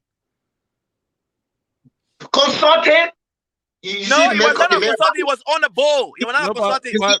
But how do you? You're on the bowl. Yeah, you're part of it. You better pay by the bowl. But how do you? Looking for somebody at you to be the C. Anthony, let him talk. Can you control the show yet? No, but how do you keep asking questions? No, but you keep asking questions. Your I will listen to you. Yeah, but we can't to get the real information to the people in your country. Also. You the one keep asking questions. You just have to flow. I'm giving the information. I'm giving the information with a question and responding and giving clarity on that. That's how I speak, right? Your question should be rhetorical. Government. I come in. You talk about the government, where JMB work in the government. They see Cummings benefited from the same government. He benefited from the government. You talk about somebody going to the court with G welcome. Is that what going to bring you over to the court, or when you become president, you'll be inducing our young people who are striving to make life to get life? There be a listen thing. Is that what? It's troubling. We have the country have serious problem today that we even thinking when we can't, we'll be able to fix. To see how we can minimize that. Then we come in another problem. We can do that. There are many cases in Liberia, circumstances when it comes to camera. He talk about transparency. He says the clean hand man. I never did any other thing. Why you can invite the journalists there for the benefit of other people? It was because a few people got hurt recent time. If they were sitting home and watching it on the camera on Facebook. washing it. Don't go there to come create any problem. So if you're talking about the system, if you say the system in your own mindset is corrupt, is troubling, I'm so sorry. The Kumi were part of the system. And trust me, I always tell people that our country need a leader. It's not a leader, friend. Why they coming today? Why they coming today? Anytime you ask him, he will always tell you, saying, they see people together. Right? He always tell you, say, they see people together because he believe in JMB. If you think JMB is corrupt, why you can't leave the CPP? For every time you go to the court, you say the CPP together. Why you think? My man, that's cool where you put your hand down. That's cool where you put your hand down. So, yeah, in that class, though. So, why you think he can leave the CPP? JMB, just on your own. Just on your own. Just on your own. You were able to accumulate a lot of votes. More than coming with all your money you spend. If you talk about why Eddie not supporting JMB, Eddie has issue with JMB when it comes to integrity issues. Eddie knows JMB going to prosecute her. What? Eddie knows. So because of that, she refused. Please. Because of that, she refused. He has the authority when he reached to that presidency, when he stayed to that position, being elected, he will be able to prosecute Eddie because he has everything competent enough documents that people can see and believe that JMB is saying something true about this person. That's why you think when football commit issues, commit crime, the state can take one person among them to be on state witness. And JMB, anything you're going to say against Eddie, we're going to be true because you're going to provide every document to show that yes, it's true. So that's why you see Eddie. So that leave Eddie out of the whole thing. If you talk about Eddie, I mean, so who Eddie supporting right now? Eddie supporting the see Kumi there. All Kumi lobbyists that Eddie lobbyists, they are all working together. Okay? So when we talk about our country, brother, give me that. When we talk about our country needs people like JMB. He has all of the charisma. He has impeccable charisma. He's a man who believes in unifying our country. And that's why he said, I'm not going to get invested other. We'll use our own resources. We'll use our own resources to develop our country. He said everything he would say. And he believed in that. He have seen it. He have implemented it before when he went to other areas. The LPRC, your tomorrow, how you will corrupt the cycling. It must have in recent time and break the side. All why you say. So if you come out to say Kumi is this, Kumi cannot do away with JMB. Kumi cannot do away with JMB. JMB can go on his own because of the record. That's why the puppet is now moving all over. The puppet taking his time to see how best. When you talk about speaking, give me a chance. No, you got 30 seconds. Why he's not speaking? There's the men who are invited. They see Kumi to meetings, several meetings. Kumi gave me multiple meetings with JMB. What are you talking about? Several meetings. My brother, can you mute him? You mute me. No, go ahead. Yeah. You need to be checkmated because you're not telling the truth. Okay, and refuse to attend a meeting. You dare respect me. The time you inform me, you calling me, and after when you respect me to be your behind. That's how you calling me. It's so it sounds comical when I see the comic folks listen to them saying, "Oh, JB, that it sounds comical." And at the end of the day, trust me now, that case I in the court, the party just spoke today. I party headquarters. He said you resolve it. Trust me. Before the month ends, or at the next month, the first week, that case will be resolved. Can we win the case and then can we resolve it? All right. No, he said he will resolve it. Coming will be exonerated. And then can we resolve it? Thank you. He said he will resolve it. He said that at the party headquarters.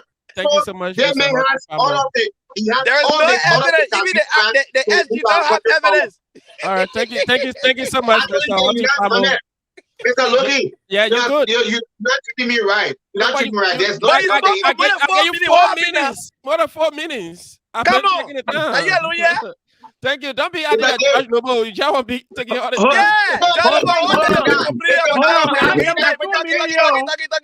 I get my 2 minutes. Thank God, then I gave you got my 2 minutes. All right, we will have our parting time. You make yourself clear. Okay. So Please give me 30 seconds. Let me respond to what the guy said. 30 we're gonna seconds. go to Mr. Florida for 2 minutes. After Mr. Yeah, let Florida, me- 2 minutes. Then we No, wait. Yes, Mr. Logan. go ahead. Mr. Hold on, Logan. hold on, Mr. Florida. Hold on. I yield Mr. 30 Logan. seconds of my time to Anthony. Are we on the to parting make some comment now? clarity. No, just Mr. Florida has a 2 minute. Then from there, we'll go to the parting. Yeah, Okay. I yield 30 Okay. seconds of my time to Anthony to make a clarity. You want to clarify? All right, so Thank you. Okay. Thank you. I'm setting my time. If Anthony passed the 2 minutes, it means your time. No, 30 seconds. 30 Okay. seconds. Anthony, don't pass my 2 minutes. Well, Anthony, you do get not to pass. Indiana, you can't see, man. Why you get Okay. why you get talk? Go ahead. Go So ahead. you I'm talking. I'm talking. My man, Hold on, stop hold on, interrupting go now. I ahead, know Anthony. that sharp person to you. You Go ahead. look at it, but So you have no facts. Our brother, You have our no- brother you- Papa you- said you- you- Mr. Cummings was benefiting from the You have system. no facts. Look, when you come here, come with your data. How much money Mr. Cummings received from that? Mr. Cummings only served on the bowl of BWR. That's it. He never received a So dime. when he not there, Pro bono. when he not there, Mr. Gaye. My man, I'm not asking you a question. Hold on. You No, can't do that. no, you But don't. I'm You not can't. asking you a How question. much Don't did he do get for that. that? my man is eating When my he not time. there, Hottie, go ahead. Hottie, hold on. Go Mr. ahead. Cummings did not receive a dime. It was a pro bono service. It was a pro bono service to his mission. No, I never mute you. I just saying you were asking question and he was addressing your question. Correct. And you get out the question, how much did No, he get? I said when he not there, I did not ask a question. Mr. Cummings did not receive a dime. That's what I said. he He did did. a pro bono job. He Another did. thing you He said, did. So another provide thing the you said that facts, is not true. Hottie. That Mr. He did. Cummings, hold. I'm not asking. Look, Mr. Logan, please tell the man. You Yeah, gotta go to Hottie. him. Yeah, so Is he not telling Benson, my man?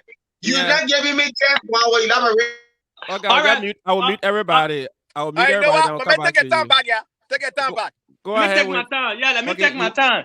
Okay, Yeah, go ahead with your I'm going with my Remember, say time. some back. All right, Hottie, I want to debunk some of the things Hottie said.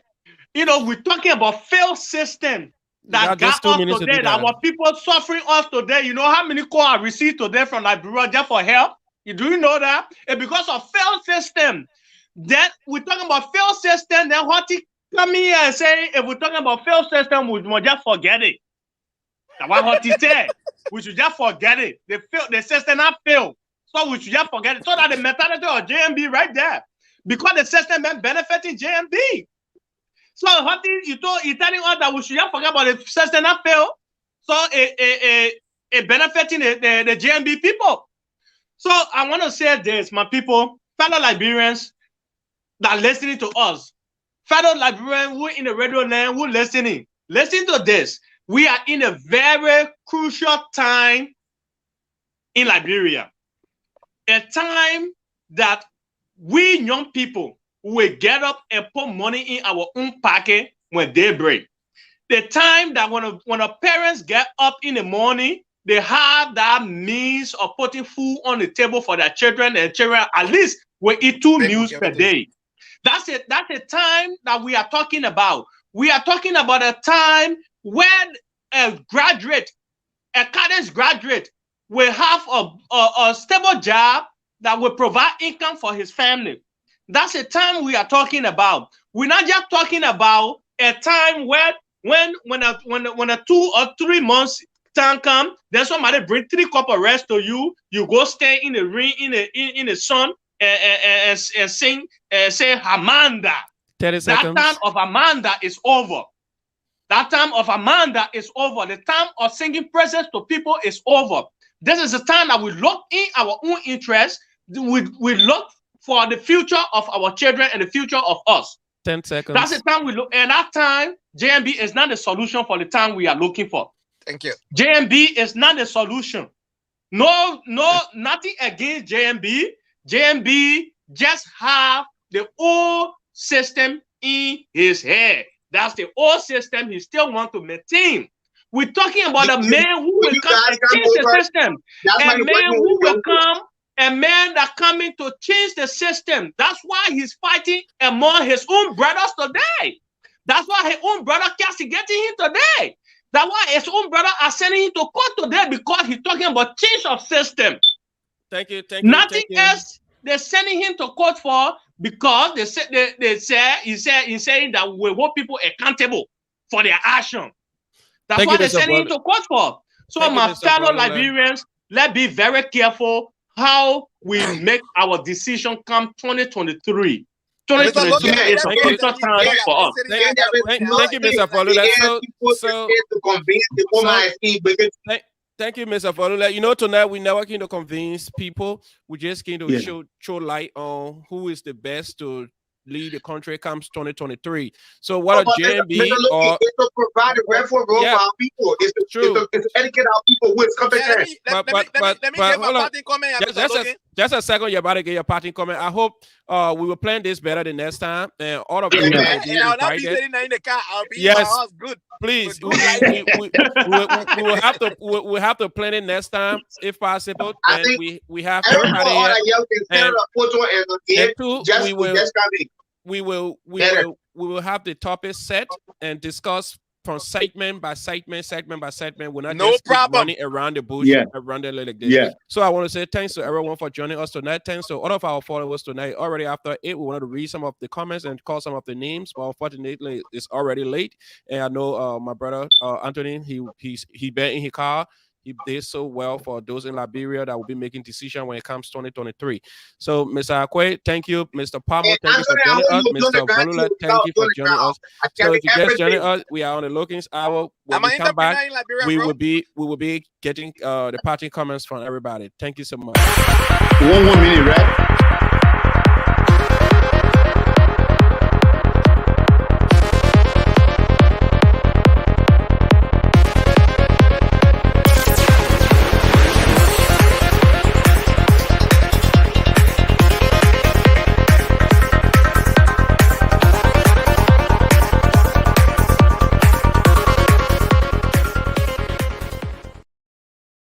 All right, so we are about to get our parting comments. So we'll go to Mr. Anthony Gaye because he's in his car. So, Mr. Gaye, can you just give a parting comment? 5 minutes, straight 5 minutes. If you go beyond, we're going to cut it off. I expected 1 minute. Thank you so much. Oh my God. Just mute everybody. Just mute everybody. Mute everybody. Mute everybody, please. Mute everybody. Oh, hold on. Sorry. Wow. Yeah, the guys that we need to mute. All right. Look, go ahead. Mr. Logan, it is a pleasure. You know, I'm humble to be on this panel. You quite, invite that other people, but I was chosen, so I see this as a privilege, not a right. And thanks for having me. It was a very civil discussion, and I want to say thank you to the other panelists. To each one of you. This is a very spiritual debate. We will have this conversation going forward. We Liberians, we have struggled so much. For me, I am a millennial, and that means I live a little bit of a number day Liberia where I bought back a rep 13 out of 50 cent Liberian dollar. The last time I bought a rice before we left Liberia was $25 Liberian dollar. Think about it, $25 Liberian dollar. Can it even get on a pimpin today? $25 I can even get on a pimpin. So I can tell you for a fact how much we have come a long way. But listen. Sitting around your kitchen table, if you have an opportunity to watch the video a little time, if you have a data, fine. But here's the thing. Think about it today. Ask yourself this question. What do I want? A man who spent his entire life in the same government structure and didn't leave anything today that you can show your child. You see that building over there? If it wasn't for JMB, we wouldn't have it. You see that library down there? You see that school? If you cannot show that to your child, JMB today is giving the most vibrant and well-organized political opposition group called the CPP. And he cannot unite this group with his wisdom. If Solomon could not put the children of Israel together, what much more they could have done? That's the JMB. The man who they call Just Come don't have government experience, never led anything in government. We're giving the same CPP we're talking about today. His name is Alexander Benedict Coming. You in the neighborhood. And tonight also, before I close, my heart goes out to the people of Nukutan. I've said it on other platforms. I didn't say it here tonight. I'm a father, and I saw children laying down on the ground. It broke my heart. I wish you Godspeed. I wish you God courage. I wish you the comfort of the Holy Spirit to console you to direct you in this path. We hope that our nation will unite this time around. Part of the reason our society failed our government, the Liberian government, of which the experienced JMB is boasting of today, fail you and I, that we don't have public library. We don't have public like train, that people have to throw rackets. We don't have all the public incentives. The same JMB benefited from this system that Mr. Cummings wants to change today. You know, change is hard. I work in telecommunication, and trust me, since 2004 up to now, technology has changed significantly. But up to now, some people still have their old system. The other day, I saw a window 98 second edition in somebody's house. And the man said, well, internet slow. I said, yes, you got to change your operating system, sir. Simple. Right? And they did. And now he didn't call for internet because I checked everything was fine. I don't have to go all of that. I'm just telling you, people don't like change. So we know that we're going to be resistant. We are prepared for this resistance. And that resistance is what they are giving Mr. Cummings today. They don't want change. They talk about, oh, corruption. Mr. JMB, Delon, who is supporting you, they took the 30,000 now. You did not condemn them. How can you fight corruption? Henry Costa raised 20,000 for a liquor case. Never gave account of it. He's the face of your campaign. Insulted you and said, you're dead men walking. Henry Costa's words, not my words. I'm paraphrasing. And today you are behind him because he cannot win an election. Henry Costa don't know how to win an election. He supported Taylor US. He went down the drain. Even he himself cannot even galvanize people to vote for him. Winning an election and being a propagandist on the radio is two different things. We understand the political calculus. There is political calculus. If you don't know the formula, here is the formula. The formula means one, market your candidate. Two, be authentic to the people. Three, mean what you say to the people. Let me break a news here, a senatorial aspirant in Grand Gila County 2023. And because I'm part of the group, and every time I challenge people, I say, I don't underestimate any candidate in the race. But those are the same recycled politicians that we have had over and over. A bag of restaurant can finish. You eat it, after 2 hours, you got to use the bathroom. What become of you? Do you want to be a meditant for the rest of your life, or you want somebody who will create the atmosphere, who will lure in foreign direct investment that will give you an opportunity to get a job, a career? 10 you seconds. need a career path. You don't need just a job. Something that you can depend on. Today, I can beat my chest as a telecommunications specialist because America gave me an opportunity to have a career. Can we boast of our Liberian government today that are giving our people a career path outside of stealing money? Mr. Gaye, thank you so JMB much. need to answer that question. Mr. Cummings is the answer, and thank you for having me. God bless you all. Thank you. All right, Mr. Gaye, thank you, man. We look forward to having you again at a better time where you will be seated and have all your documents prepared for everybody. No problem, man. No problem. Thank you so much, on other issue, but I don't have the document here. So yeah, no time right now. So we wish you all the best. You said Grand Gila, right? Yes. All right. We by that time before 2023, I know a lot of people will be jumping from platform to platform to I'm market going on the a candidates. CPP ticket because we are registered at CPP. NEC don't know ANC. NEC don't know CPP. Okay, that's fine. So this platform will always be here, whenever you want to say something or address your people back home, because hopefully by that time, by July or August, I will have a radio station in Maghibie County. So whatever you say here, people locally going to be hearing you as well. So thank you so much, my dear brother. Thank you for joining us Thank tonight. you for having me. Thank you so much, man. Bye-bye. Bye. Alrighty, so we will go to Mr. James Akoi. What, Mr. Akoi? Okay, we'll go to Hoti Pamo. Hoti Pamo. Mr. Pamo, you got 5 minutes to do your... Oh, you are muted, sorry. All right, Mr. Pamo. Oh, just try to unmute yourself because I tried it from here. It's not working. Try to unmute yourself on there. Okay, go ahead. Okay. You got 5 minutes to do your parting. You not been treating me fair.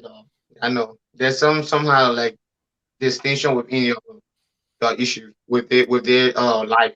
Okay, like I want to appreciate Mr. Gaye for his elaboration, and I hope I appreciate him another way in his political sojourn in. You say Grand Gila, right? Yeah. Am I right? Yeah. You say you're contesting for the Central Sea, right? Yes. Okay. And he talked about certain thing he talked about had to do with tangibles cannot show what Mr. Comey can show to us that will convince us to serve, for us to give him the presidency. It's impossible. There is no tangibles. There is a man who don't have nothing in Maryland. There is a man who raised people in up in your own county campaign and slept there for I don't know how many days. The candidate was defeated massively. Is this a man you want for us to give to the Liberian people? You and myself, everyone all in America here. We sleep on our current, everything is there. We get out, get in our car, go to work. We need somebody who is there for the people who have been there constructively, who have been serving the people. And the only person is JMB who believe, who have that international contact. Comey always tell us that we will change your budget from billion. Jesus Christ. How? He never tell us how we change it. He always said that we have to do this. How? You have to understand the situation, making recommendations, you got to know which way. That's why when you go out to a party or whatever thing, before you pledge, you got to think. Before you even give, you got to think how much I get. When I get the one, how am I going to deal with me? Nothing like that. Our budget will change today. So what comes to our mind? We reflect on 2016 interview. That yes, what Dagide said, the question Dagide said to him is exactly. Our country is already polarized. Our country have a serious pandemic issue. So close. Are we going to bring another Zekis or Gagis? Are we going to bring Gagis in our country? That today, before our brother even have food to eat, somebody have to go do something different. Are we going to increase that? We need to change the issues. Liberia, we need people who believe in the system. That's why JB said we can use our resources to change our country. He didn't say I will increase the budget to 1 billion. He didn't tell you that. He said, no, we can use it.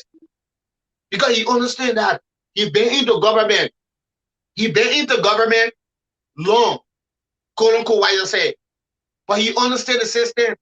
In our country, he tell you that those that are in school, even in various counties, we have to focus on the schools. Kids have to go to school in time. Kids have to have all the necessary things that they need to have. I'm not here to come shake up, to come praise people this that. We are giving you the reality, the facts. How our country can move from one stage to another. If you say he owe the CDC people, the ANC people, the only thing you can say about JMB for the year experience, he owe. There is nothing else. There is nothing else. But America has done that. Why we can't do it? Why we can't do it? And there's the men who have been tested by the system and for the system. There's men who been there for his people. You ask how many situations when the men have solved, it was because of JMB advocacies that today you see the planning ministry and the labor ministry, you know they were together. You know about that, right, Mr. Logan? The planning ministry and the labor, they were together. And who was serving Duaro in that area? It was Amber. It was separate. It was what did they say? Amber Kone. Yeah. It was because JMB was the CDC folks. Mama C Kaba. I'm not hearing you. Because the CDC folks. Mama C Kaba. Yeah, go the ahead. planning ministry, it was separate. The planning ministry, the planning finance ministry was separate. And we have one minister. We have one minister that was serving both areas. He was getting double pay. It was because of JMB that ministry, when Mama C Kaba, Achi Asano, the rest of the other guys came together. He got when 10 more seconds. I know, when they protest, trying to get some information, he said, what the man have done? Some of the tangibles, I'm giving it to you. You already, your 5 minutes elapsed, so you got 10 more seconds. It was because the advocates, through the protest of Mama C Kaba, or Achi Asano, my senior brother, that had the ministry, were combined. When we talk about nepotism, it was the man who reduced under any government. All right, thank you, Mr. Government. When Edison was serving the head, he was serving as a local, the head of Noka, and at the same time, serving as an advisor to a mother. They said, no, it can't work. You got to decide. You have exhausted. So there are a lot of things. There are a lot of things you have done. The ferry in Bapolu. That people can leave from Bapolu to Bunkante. It was because of JMB. We'll have another time for this discussion. You know, your 5 minutes was your internet to give your party. That's the issue. I gave everybody 5 minutes to do their party. I give you 5 minutes. Okay, to conclude. Okay, to conclude. Just JMB. The Liberian people believe in him. He's the only man that can redeem our country. We'll never increase no gay life on anybody in our country. Our people believe in working for themselves. In our country, that's why he tell you how your economy is going to boom, how your country is going to be developed from our natural resources. With that being said, anybody that will travel our country, we are trying for Zoko life, we're not talking from gay life. Thank you so much. Thank you so much for joining us, Mr. Palmo. Thank you so much. We look forward to having you again. Thanks. Oh, wow. Yeah, Mr. Palmo, the man can make it hot. So we'll go to you, Mr. Akoi. Just give us your party in 5 minutes, please. No, when you come from one side and you go to the other side, it has to be the last now. Okay, so you didn't want 2 JMB people leaving for the man. Yeah. So kind of bomb that you get defending. Yeah. That's a fair one because if possible the man could listen to Hottie, then the man listen to you, then the man throw a bomb in the end and nobody can verify anything. All right, Mr. Nyah Vululle. Yeah, are you sleeping, my dear brother? Okay, Nyah sleeping, so we'll just kick him out of the studio. Then he will join us on another date. So go ahead, Mr. Akoi, with 5 minutes with your parting. Okay. Thank you very much. Thank you for this platform. You know, as I said earlier, I live in Waterloo. And Waterloo is where you have the cloud of intelligentsia. The guys are here. And because I'm on this platform, trust me, Logan, I'm going to make sure that you have, some of these,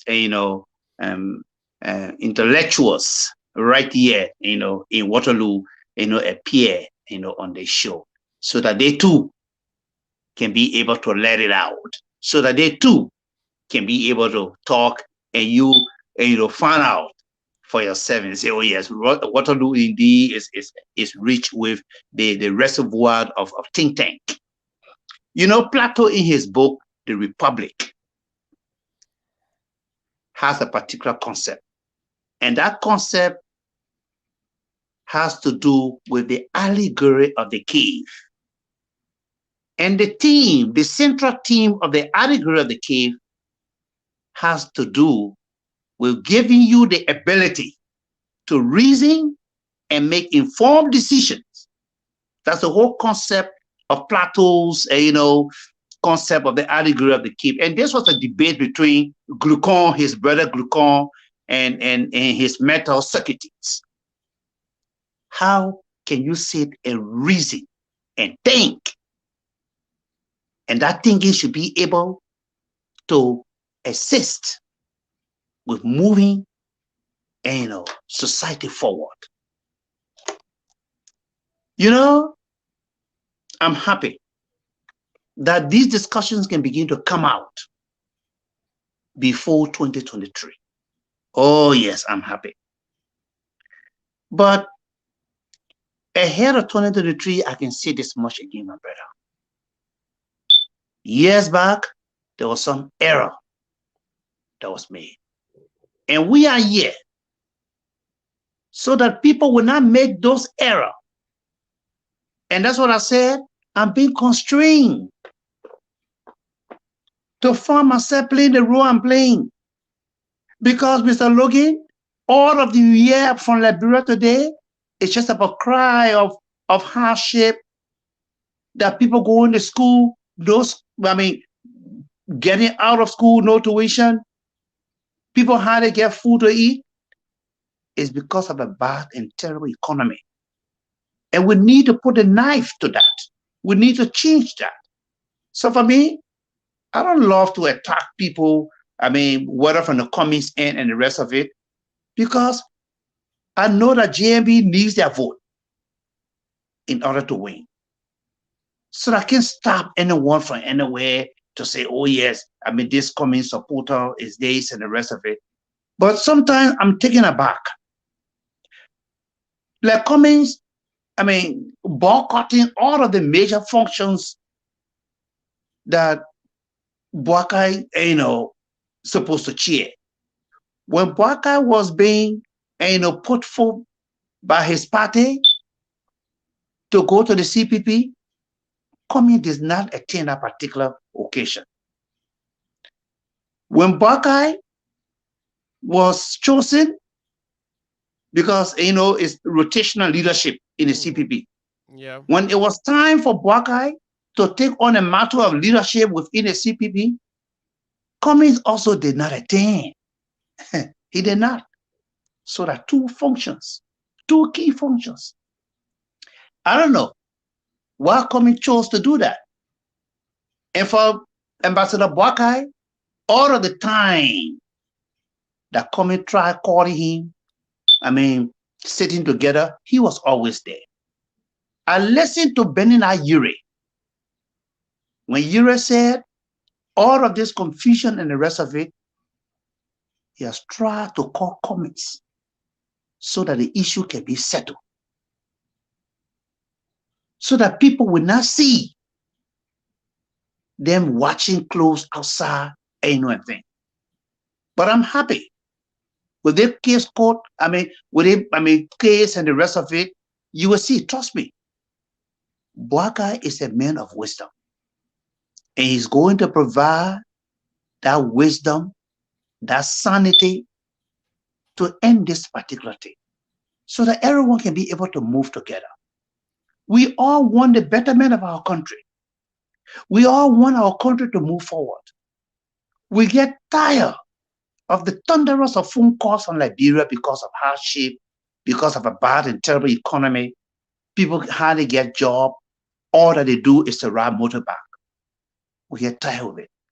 So I believe, like I said earlier, I'm constrained to say this. That Boakai is the best alternative. And I'm not the one running with this narrative. I'm not the one. You know how I know that Boakai is the best alternative for the country? Because all of the polls so far that has been conducted across the country, Boakai won all. He won all of the polls. So I am only voicing what the Liberian people are saying. That they want Boakai to become the next president of the country. So that the little, doing her little business to red light market, to Douala, that lady who usually gets at the back of the truck to go and get goods from Nyah Vululle's Nima, when she comes back, so that she be able to get profit, from her sales and her yields. That boy who wakes up every morning going to school hungry, Boakai is concerned about that child. That teacher, of course, who gets up and go to school and not knowing when payday comes, Boakai is concerned about that teacher. That health worker who wakes up and very much committed to his or her job, Boakai is committed. He has an interest. He wants to see that health worker also live a better life. He wants to incentivize and improve the incentive of that health worker so that he or she can be able to take our assignment, especially in the rural part of the country. Boakai is much more concerned about decentralization. Monrovia is not Liberia. No. The teacher in Babolu, when he gets paid, he takes about a week or two to cash his check. Boakai wants to put end to that.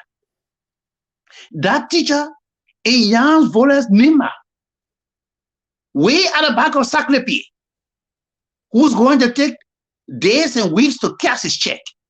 Boakai is concerned about that teacher. Thank you, Mr. So we're talking about someone who, even before, this entire campaign, he came out with a particular aphorism, with a particular principle, with a particular statement. He said, love Liberia, live Liberia, and build Liberia. Folks, JMB is the best option for the country. Have a wonderful time, and my name is James Akoi. Thank you, Mr. Thank you so much, Mr. Akoi. Thank you for joining us, and we look forward to seeing you again. So, folks out there, just a disclaimer. Thank you, Mr. Solomon Nye.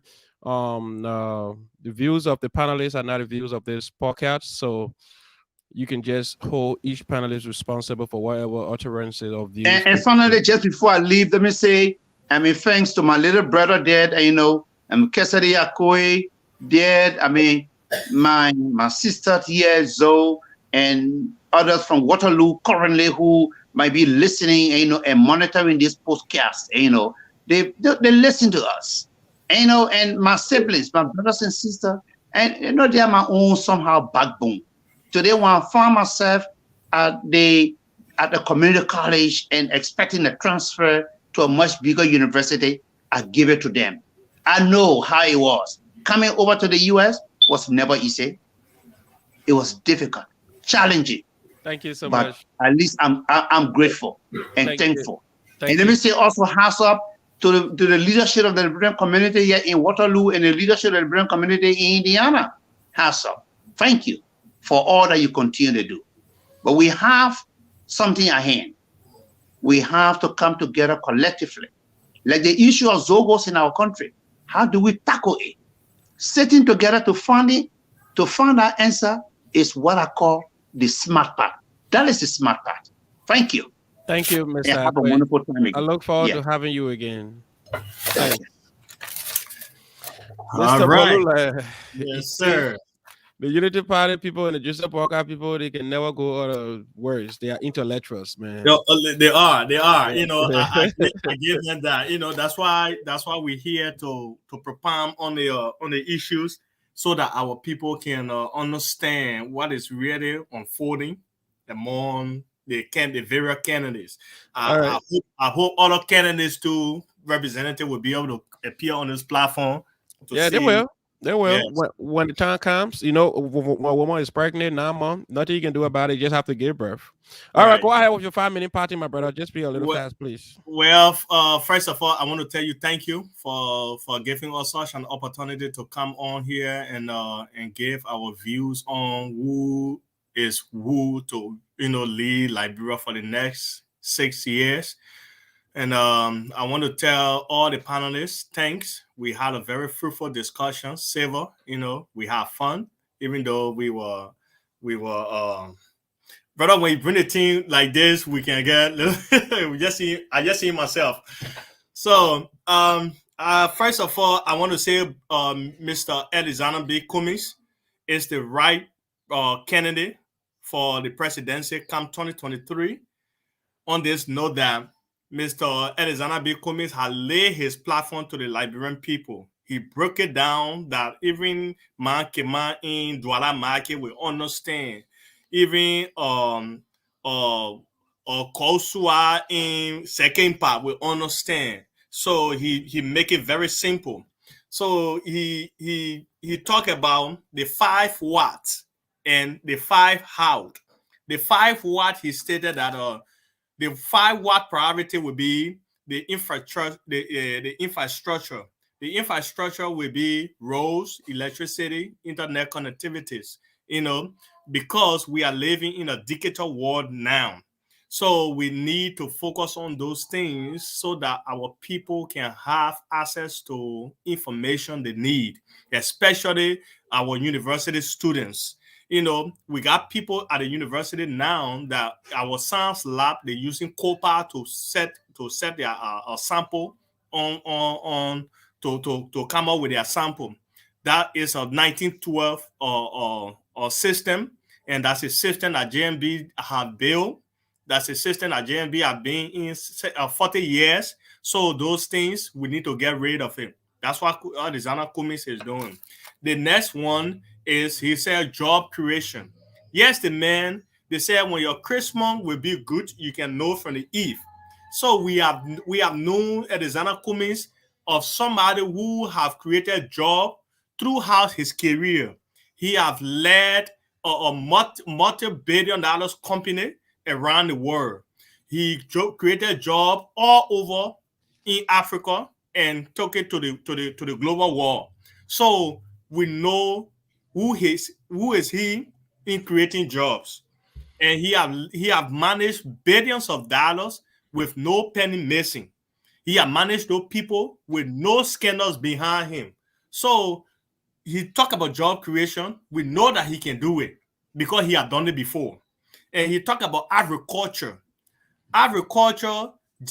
These are things that JMB was part of in his career, sometimes in his career, and today the agriculture system throughout under his administration as vice president for 12 years, his budget was more than the agricultural budget.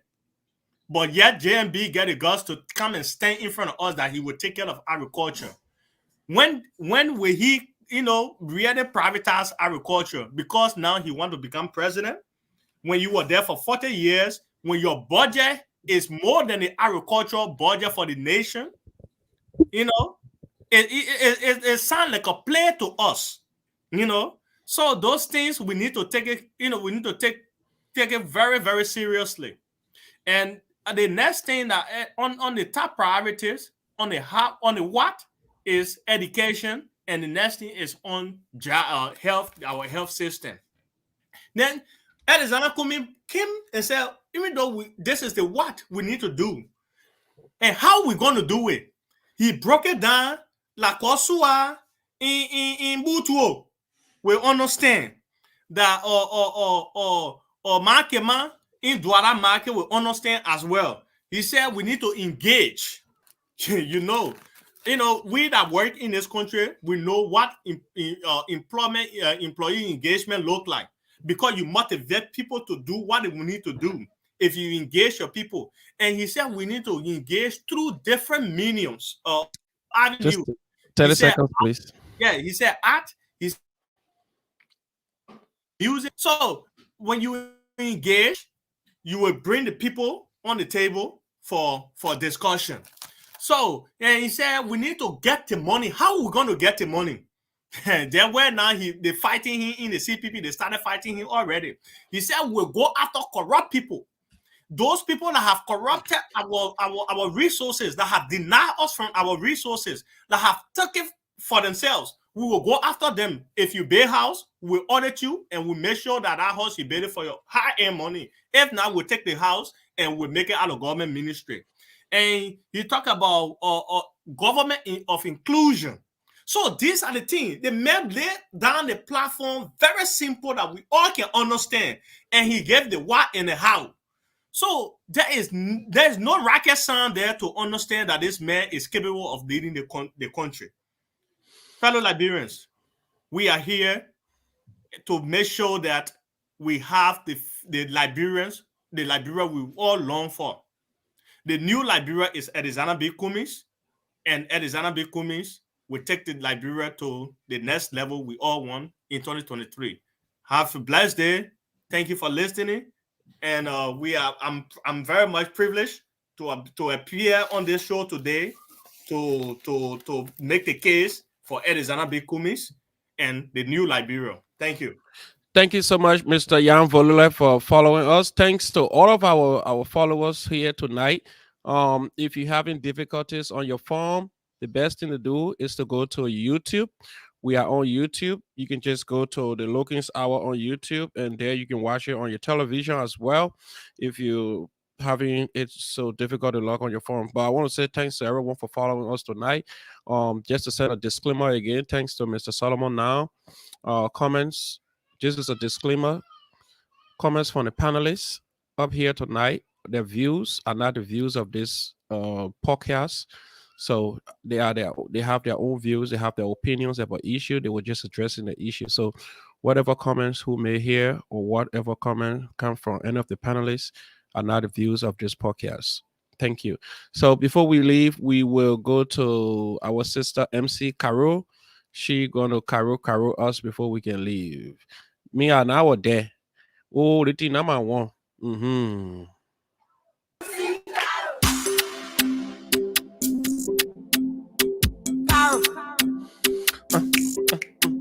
MC Carol. There you go.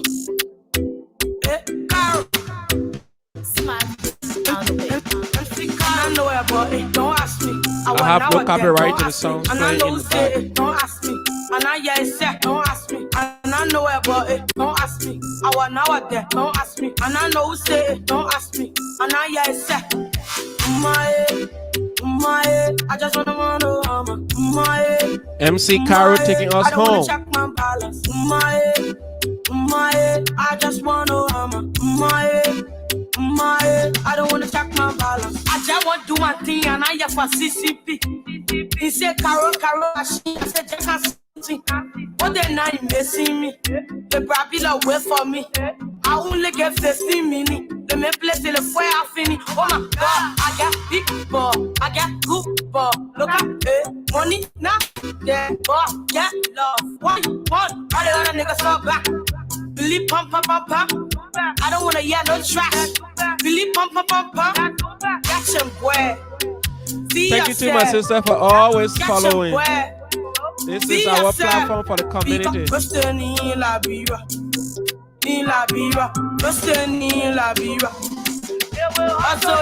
And I know about it, don't ask me. I want now there, don't ask me. And I know say it, don't ask me. And I who said what, who say what? I know about it. You hear MC Caro saying it? Who said what, who didn't say what? I will now there. The views of them, that they are views. Whatever question come from any of the viewers, they ask the question directly to specific individuals, and the individual choose to answer the question. Because we are on YouTube, people are going to watch it, our children are going to watch it, other politicians are going to watch it. So people shifting opinions are their views. So you can choose between the line. You can go and analyze for yourself and listen to what somebody say and come up with your own understanding. So go back to MC Caro, and yeah, she said, and I know who say it. I will now there. I just want don't wanna check my balance. Thank you, my brother. I just wanna I don't wanna check my balance. I got money, my left stay. And I got time for people issue, yeah. I don't wanna be in the crowd. I don't have time. I don't wanna know who you are. I can eat pepper color. Pepper color. I don't want a problem. Don't bring my pepper color. I can eat pepper color. I don't want no trouble. Don't bring my pepper color. Yo, and I won't kill myself. And I won't kill myself. Y'all leave me. Let me enjoy myself. Let me enjoy myself. I said, and I won't kill myself. And I won't kill myself. My brother Johnny Bo, no. You eat pepper color. Let me enjoy myself. I'll let you move back. And I know about it. Don't ask me. Don't ask me. Don't ask me. And I know say it. Don't ask me. And I say, don't ask me. And I know about it. Don't ask me. I want now there. Don't ask me. And I know say it. Don't ask me. And I say, I just wanna know,